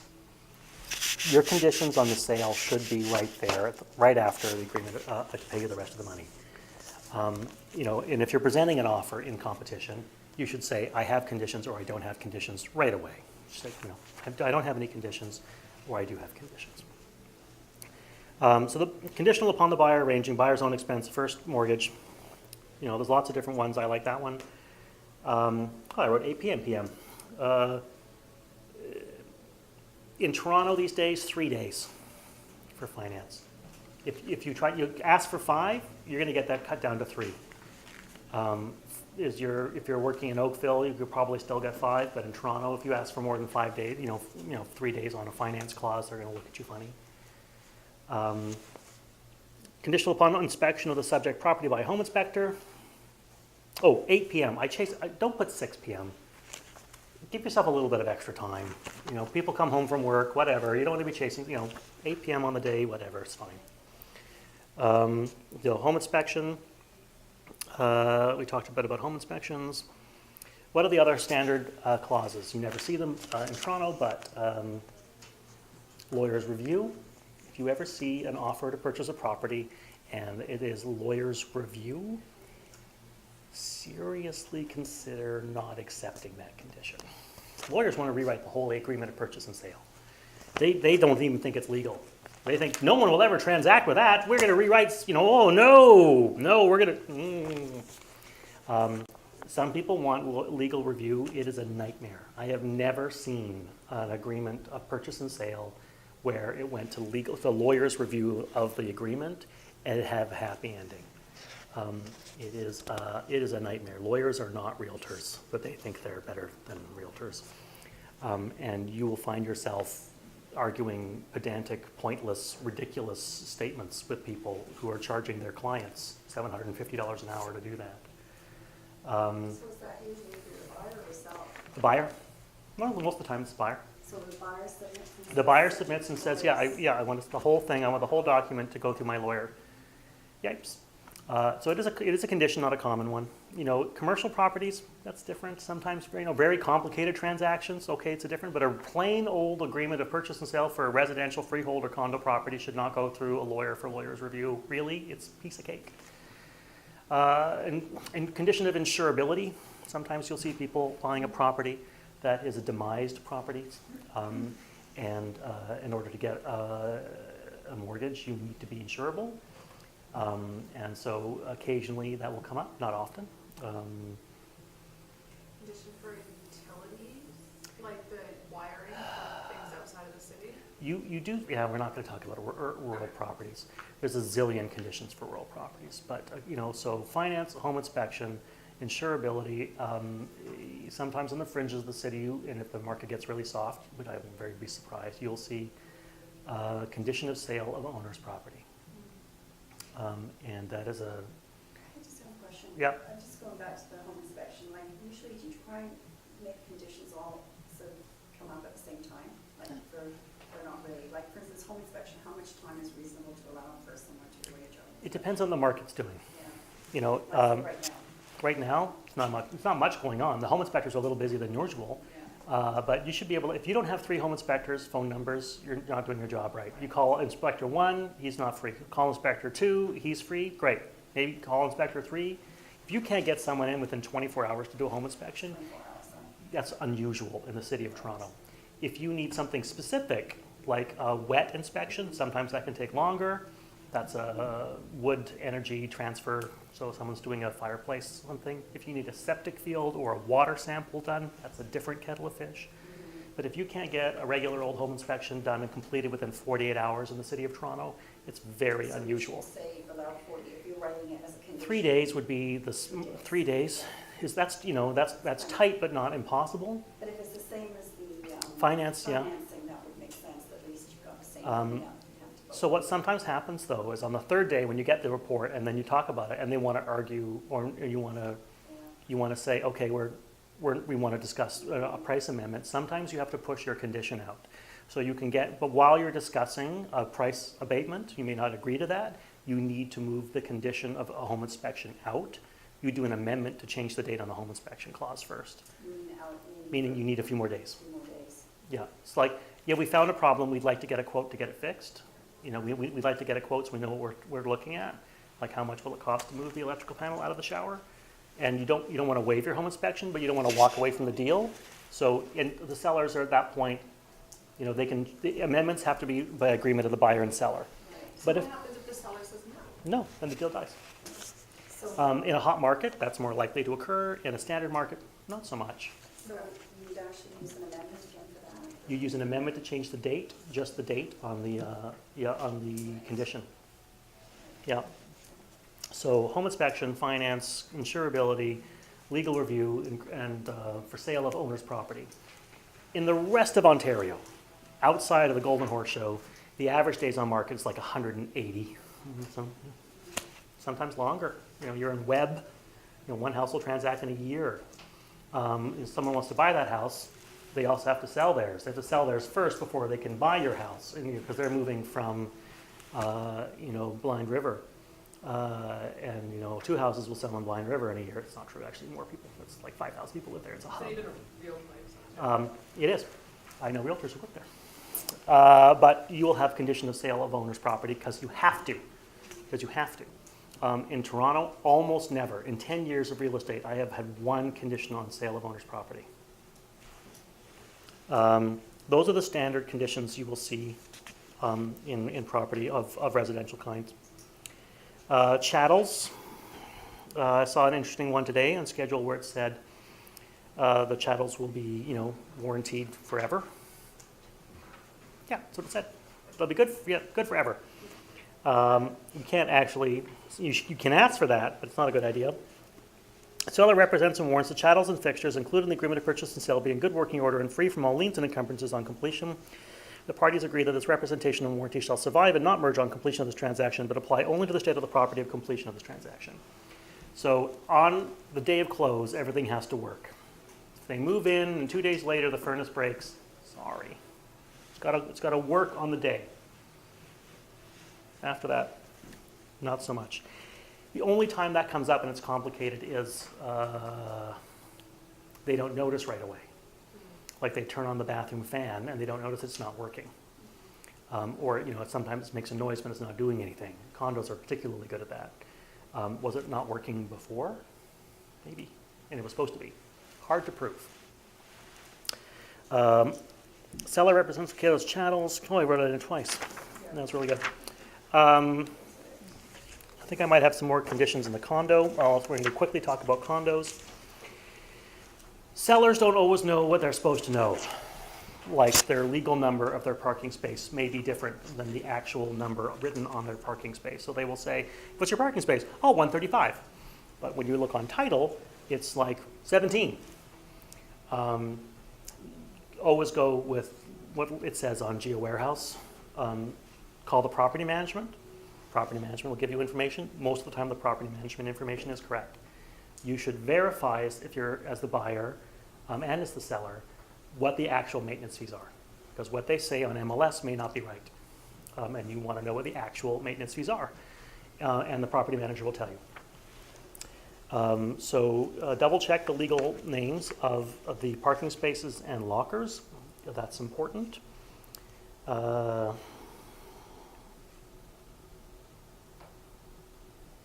And you do that with property management and GeoWarehouse.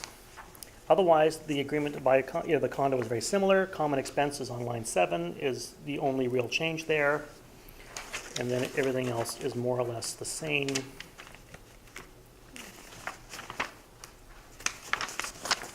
The only extra condition is status certificate.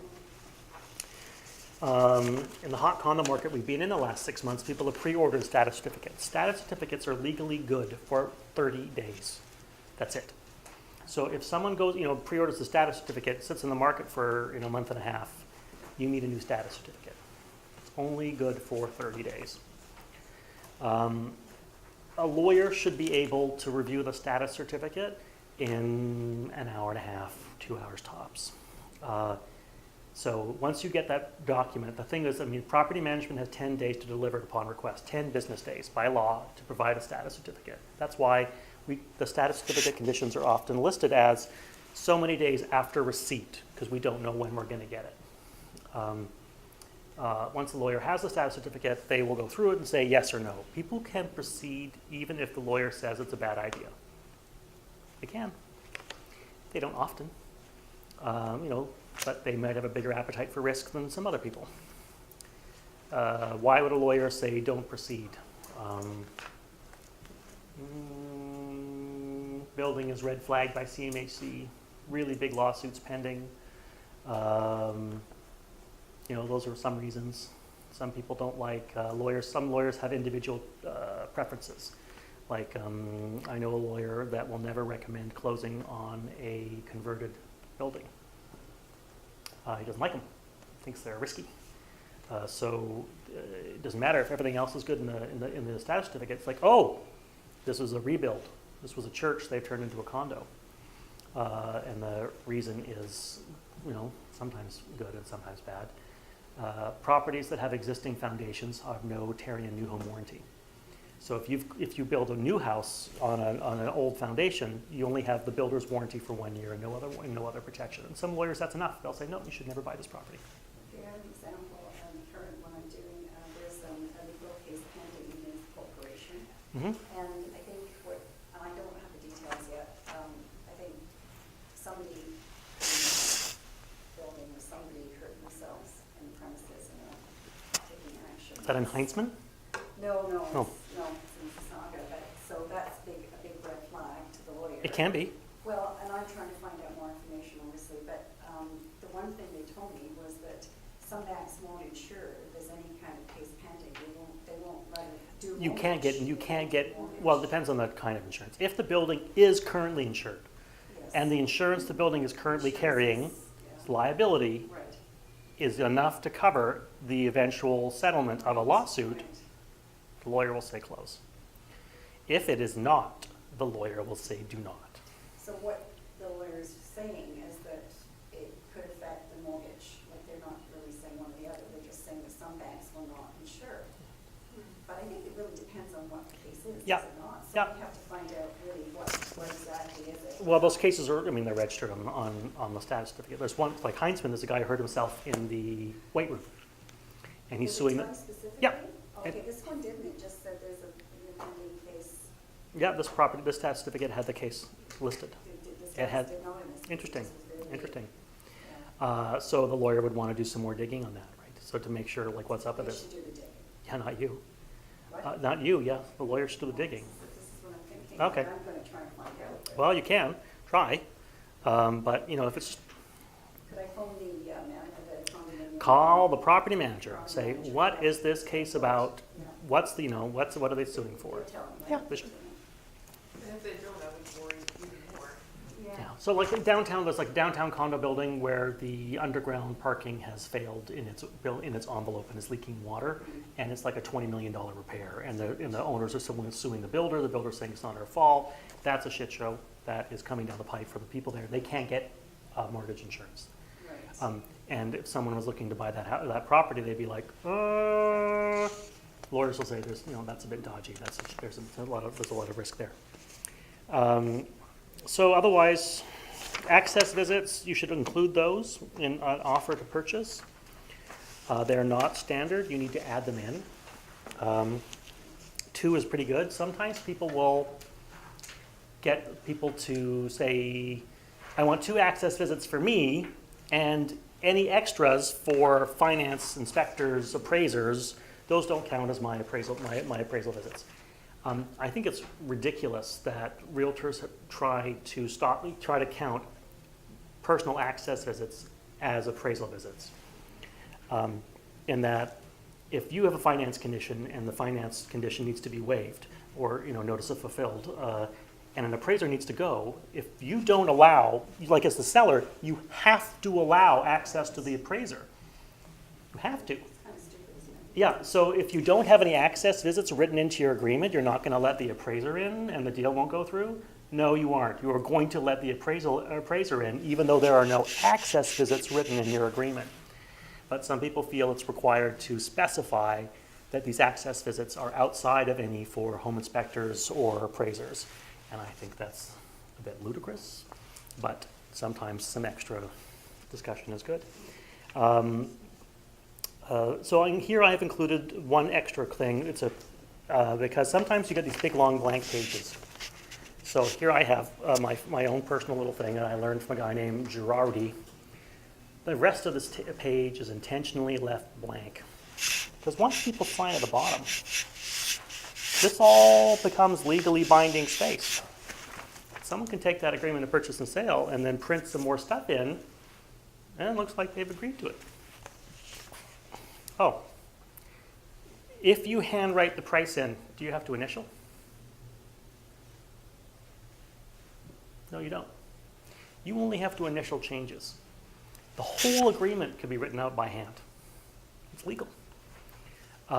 If you cross something out, that needs to be initialed by both parties to be accepted. But if you simply write something in for the first time, you do not. Now, a lot of agents are confused on that part and will say, you didn't initial that. You say, I didn't have to, because that's the first time I wrote it. Well, and they, no, you didn't have to do it. Those are the rules. So adding that in can protect you against some nefarious action there. Sorry, so as. The remainder of this page is intentionally left blank. Okay. There was another folder at the bottom that I can't see, so, and this is the copies to this transaction. hereby acknowledge the cooperating broker acts as the buyer under a buyer agency agreement. The cooperating brokerage will be compensated for the listing brokerage. You know what? That used to be a cover your ass clause that you would put into an agreement. I think this is a remnant. I think this is now covered in the actual APS. You don't have to do that anymore.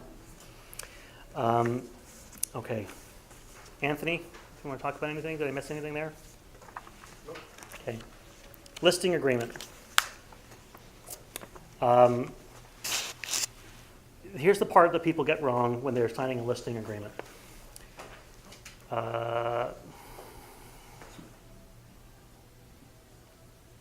Got to initial up at the top, MLS or exclusive.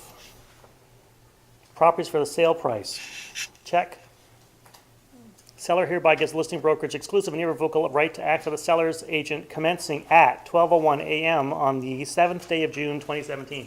So you go meet with your sellers on the 1st of June. And they're like, hi, we want you to sell our property. Great, I brought along my listing agreement. That's fantastic. I'm going to sign it right now. Great. And they sign it all up. June 1st, you go say, when are we going to go on the market? We're going to go on the market on the 7th. Fantastic. And then you fill in the MLS agreement, they sign everything, you go load, broker load, and you get everything up on MLS, and you put in all your contract dates, and it goes up on MLS, and you're 7 days on market. No, I just loaded it. This date is day 0 on MLS. The seller agrees to hereby include commencing at 12:01 on the 7th day. Whatever day that is, that's day 0. When you load your contract, that's the day. So you don't want to do that. You don't want to load your contract onto MLS on any other day besides day 0. So what I normally do,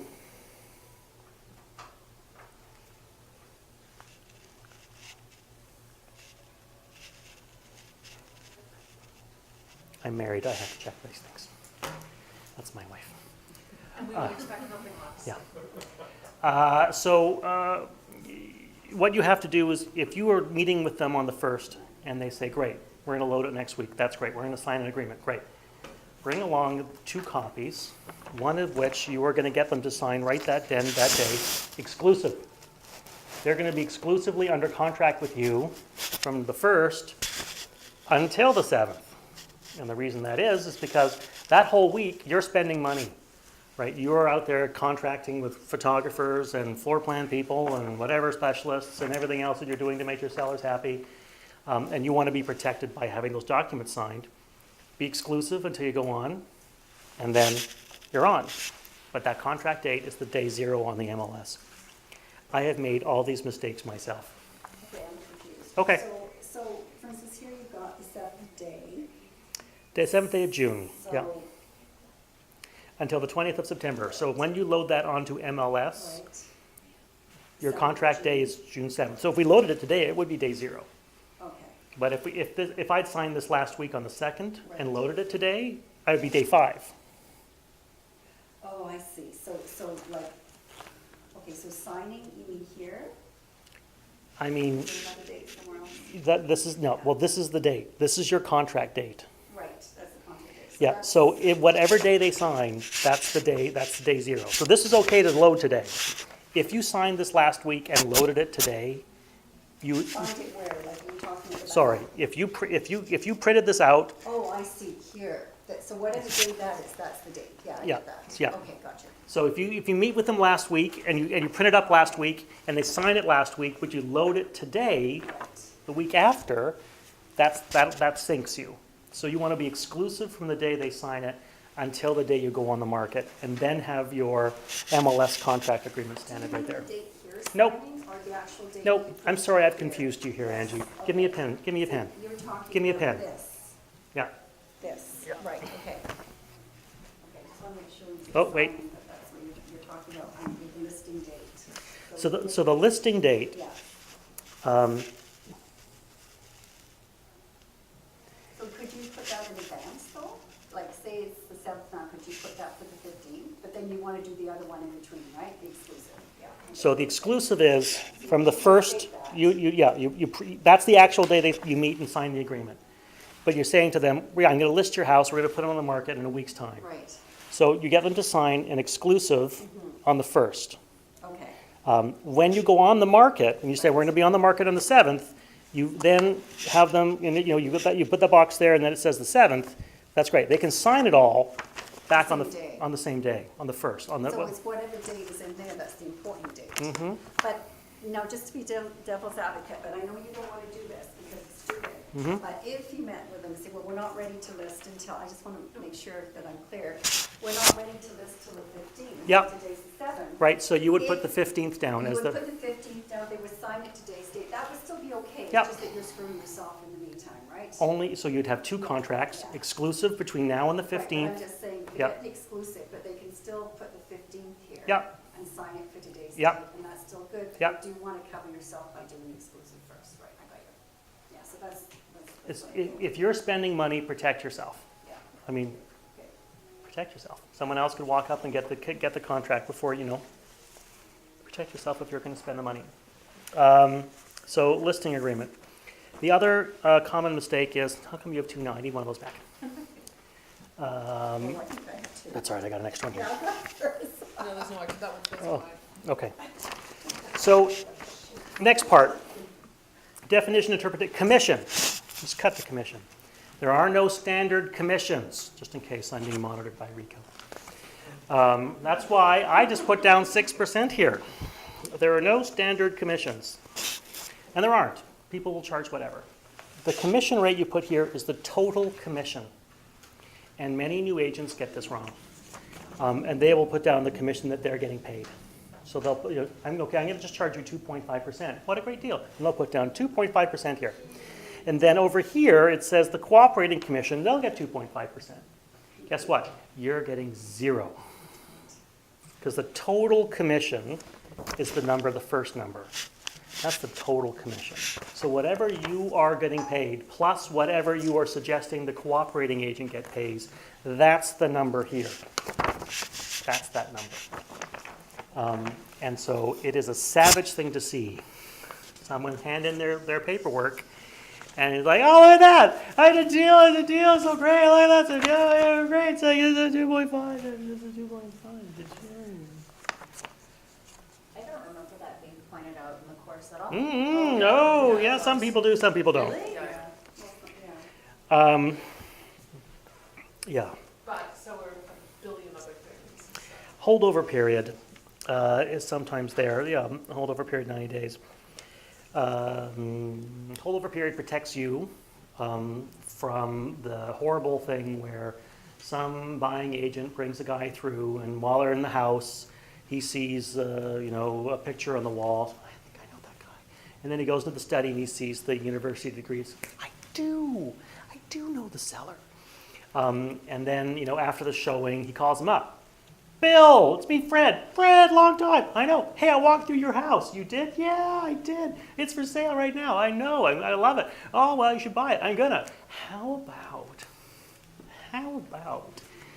we just, I'll give you the list price. Maybe let's do 10,000 less. You fire your agent. I'll fire my agent. We'll do the deal. Okay.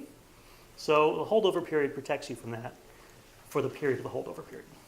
So for the 90 days, if the listing terminates or they cancel the listing, and then those 2 guys collude and do the deal privately, if it's in that holdover period, you still get paid. Do people really chase that? Yeah. Okay.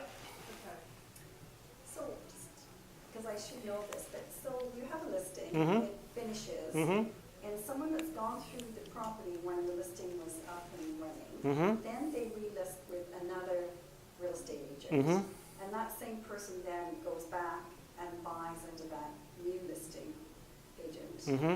How does that work for the one who introduced it? If the new listing agent is charging the same commission as the original listing agent, nothing. Are they charging more? Less, Or less? then, Okay.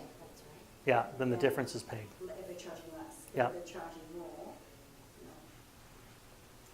No. No. It's weird, it's rare, it does happen. It's weird and rare.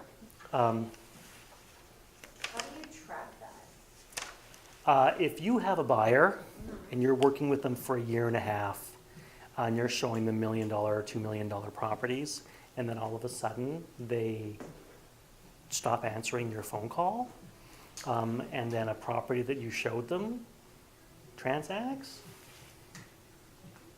you pay attention.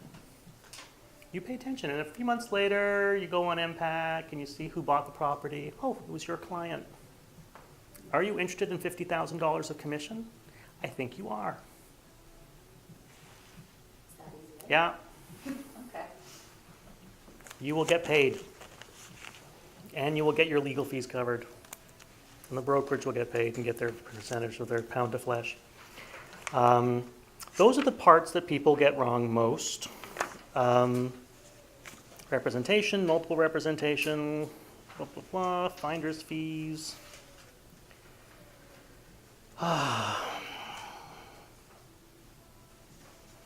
Everyone who's receiving money from the deal has to be disclosed. That's kind of important. When they're signing the listing agreement, does or does not want to be contacted upon expiry, they have to circle that. They have to pick one. You can't tell them which one to pick. Some people will pre-select that for them and say, you don't want that. You have to just tell them what that means. You know, if I, for some reason, fail to sell your house and in 92 days when this property expires, do you want 48,000 realtors in the city of Toronto to call you on expiry to see if they can sell the house for you? Yes or no? No. Yes. I've only had one person say, does. Ah, sure. Okay. Okay. Great. But I'm sure you sold their property and never I got to did. that point. I did eventually. I did. Successors and assigns. Schedule 12, interesting to point this out. I actually have a very interesting situation happening right this very moment. In that I have a client who referred a property to, I referred my client's brother was selling his house up in Barrie. And I referred the Barrie sale to Sylvia Nowinski, who used to live here, who's now working the Peggy Hill team up in Barrie. She moved back to Barrie. And so she put the property on, and I'm getting a referral for it. Great. And then he's buying a condo here to be closer to his brother. I'm the brother is my client. Great. And Sylvia said, do you want to do that? And I said, no, why don't you do it? Oh, okay, I'll pay you a referral on that too. Great. So they bought the condo. They have the house listed. And he died in his sleep. Guy up in Barrie passed away. Good way to go. 3 days after he firmed up the condo sale, while his house is on the market. It's like a textbook property law situation, and it's playing out. I'm going to have some more to talk about this. But successors and assigns. The heirs, executors, administrators, successors, and assignees of the undersigned are bound by the terms of this agreement. So the listing can go ahead as per. The purchase, not so much. Could be jeopardized by, guy can just say, I'm not going to close. What are they going to do? But the listing can go ahead because of that line. He doesn't have to relist. Schedule A. So you have to make everybody sign, and then sign again. You have to sign twice. They have to sign twice. The second signature is because we rush people through the listing agreement and don't describe multiple representation enough, or tell people what all that means. That's just why we now have to say this extra line here. Sellers hereby acknowledge the seller fully understand. Because before they didn't understand when they just signed once, but now we're making them sign twice. It's ridiculous. It's just like agents who rush people through paperwork, rush them through paperwork, Sign, okay, done. It's like good that we made them sign a second time. All right, Schedule A, I have included a scheduled part here. You can have schedules on listing agreements. It's not often you see them, but you sometimes do. It is understood by the seller that the listing realtor will reduce his commission on the sale if he represents the successful purchaser of the property, as long as the offer is received while not in competition with another competing offer by 1%. If you were cutting your commission, and if you have an agreement to cut your commission representing a buyer on a property that you're listing, you have to make a note of that on the MLS listing. You have to say collateral agreement in place. If you say collateral agreement in place, many realtors will shy away from bringing their clients through the listing. This is what I tell my sellers. is because that means the other agents aren't competing on a level playing field with you. Actually, that happened to my recent deal, was the listing agent had a collateral agreement. Mm-hmm. But they're not obliged to tell you, like, for instance, you say 1%, they're not obliged to tell you what it is, are they? Yes, they are. They are? Yes, they are. She never told me, I just presumed it was 1%. Yeah. Anyway, so So if I ask her, she. you has should to tell ask. me. You should have asked her. Well, how much did you cut your commission by? Yeah, You want to be on a level playing field with her. yeah. So she I has- put this agreement in place if I am going to cut my, I don't want to cut my commission representing the buyer, but if I'm going to, I say, look, I'll do this because this way I do not have to say there's a collateral agreement in effect. Because the only time it comes up, right, is if there's another offer. If there's another offer, I am not cutting my commission. Because that way, those people are bringing, I'm competing on a level playing field with them. It's to the buyers, it's to the seller's advantage to bring in those offers. Like you want to be in competition. You don't want realtors to be afraid to show the place because they, people, especially the last 3 years, you're getting hammered on the listing side. You are not getting 6% to list a property. Trust me, you're getting a lot less. And so the only money you're making is with the buyers. You're only making money with the buyers. I mean, 5 years ago, I might have spent $400 marketing a house, and I got 2.5% to list most of the time. Sometimes I got a little more, sometimes I got a little less. Now, I don't get anything close to that, and I spend $4,000 on marketing. So if I'm working with a buyer, that's my paycheck. That's a big paycheck. And so that we're not supposed to look at commission, and we're not supposed to be affected by collateral agreements. That's the case. Sure, of course. Oh, yeah. No, I just sold your property and made nothing, and now I'm going to go show you a house and make $1. So if you put this in Schedule A, then you would list it on the listing? Nope. You don't? You Nope. don't? So when would you? That's part of the listing agreement. That's for my information only. Just the listing agreement? It's for between you and the seller. So this is kind of like a little gray area. It's a sotto voce collateral agreement that only comes into effect if I represent the buyer and there's no other competing offer. Oh, there's no other. If there's no other competing offer, I'm cutting my commission.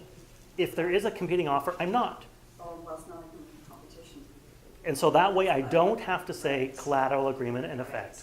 Right, because it really does make it difficult for the other.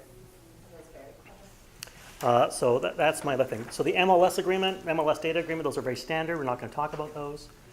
When you go to present the offer, if you're presenting at someone's house, bring 4 copies. If you're going to do a listing agreement, bring 2. Bring 1 for the exclusive period. Bring 1 for when you're on the market. You also have to bring the MLS data sheet with you. But I wrote that down in the other thing. Could you say that again? You bring the listing agreement as well too? 2 copies, 1 for the exclusive period Okay, and 1 for when you're going to go on the market. and then after that? And you need the MLS data sheet for that as well. You don't need an MLS data sheet for the exclusive.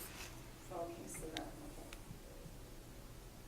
And so the data sheet, would you also sign that the day that you're actually doing it, even though you're not putting it on MLS? till Data later? sheet has to have the day you're going on MLS listed there. So that's, Okay, so if you're signing, do you sign that? you can sign it in advance. It The used con, to be- the contract It used date. to be that once you did that, you had to put it within a certain time frame. Do you remember? Yeah, I don't think that's the case anymore. It's not the case anymore, no, and it always used to confuse me, because, Yeah, yeah, that's good.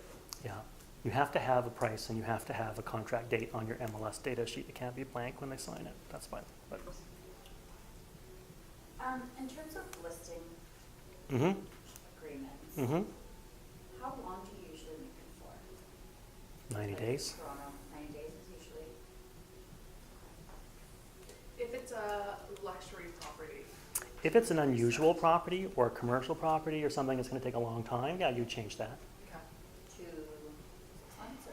Yeah. I've heard that some of the top luxury from a luxury agent, like 5 years. Yeah, there are properties like $20 million properties. They will take a long time to sell. It's not that many people looking for those.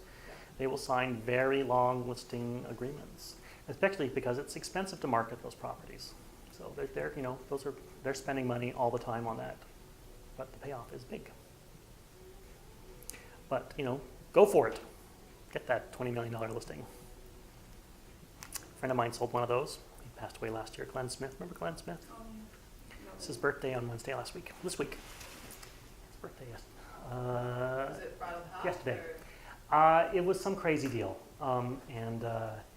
Yeah, it was the beginning of the end for him in a way, because he was a usual agent. He kind of made $100,000 a year, then all of a sudden he did one deal that made him like a $750,000 or something. Yeah, yeah. And then his wife left him, and then he didn't pay any taxes on that, and it all went south. He spent the next 10 years pretty much in poverty. Well, because you weren't quite ready for it, right? And then you just like, woo! $750,000, woo! $750,000, woo! It's like $750,000. Everybody gets Ferrari. Yeah, Lamborghinis for everybody. When really, of that $750,000, you only own 375, and Canada Revenue owns the other 375. You're gonna have to pony up that money. And when you don't, they get kind of tetchy about that. And when your usual salary range is like $100,000 a year, and you owe $375,000 in back taxes, it's an ugly, ugly scene. The older the brokerage, the higher the percentage of realtors who are being garnished by CRA. At my old brokerage at Royal LePage, it was a hefty percentage of realtors who had every deal garnished. Yeah, because it's easy to fall behind and it's hard to catch up. That's a whole other thing to talk about. Did we talk about that? It's success that ruins you. The first $100,000 you make in commission as a real estate agent, there are write-offs for. There's lots of write-offs in this business. If you can't write off $25,000, you're doing something wrong. And you get the 10, whatever. So most of the time, that first $100,000, you might owe $10,000 worth of tax, not counting HST. But you also get to write off some. It's the second $100,000 you make. So what happens is you're growing your business, you kind of get started, and you do okay, and you do okay, and you do okay, and you're like, okay, and you spend all that money, and then when that first deal that you do in the year pays your taxes. That first deal you do this year pays last year's taxes. And that's true up to a certain amount of money. That second $100,000, there's no more write-offs. And you're in the maximum tax bracket. Instead of having a $10,000 bill, you have a $60,000 bill. And if you have not been putting money away, surprise, that's what sinks realtors. It is the sudden acquisition of success. Because, on the way, no, spend all that money because you're going to, spend all that money, spend all that money, oopsie, trouble. So yeah, that's the thing that sinks you. Sunk Glenn Smith, poor fellow. All right, I don't think we have anything else to cover really. So, well, Anthony was thinking about doing an MREA book club. Yeah, well, we got to push it up, so it's either going to be an MREA book club kind of mastermind group or just a mastermind, Kwickstart mastermind that we'll start on. So we could do an evening group for people. We've noticed that our brokerage in particular has all our training in the afternoon. So people who are, have like jobs or stuff to do in the afternoon are kind of left in the lurch. So we're trying to move at least some support into the evenings. So we could do an evening mastermind group for quick starters. This was our first go round of this program. And we're probably going to make some tweaks and run it again. What was the most useful for everybody? For me, all of it. Excellent. I'm a newbie, so. Excellent. Angie clearly got something out of it. 2 deals. Well, that was by the by. No way. 2 deals. So if you sign up for Bold, any contract you do during Bold, they count towards Bold. Oh, yeah. Yeah. I'm counting those contracts. 2, 4. Yeah. So if you have other suggestions or things you'd like to see, or things you found useful or less useful, let us know, and we will tweak and amend the stuff we stole from other courses to present here, and try to make that work. Thank you so much for coming. I can't believe the turnout, to be honest. That the fact that you stuck it out for this whole time, listening to me drone on about blah blah blah. Hardly. We didn't hear much again. Do we have a prize? We have kind of a 5-way tie for best attendance, really.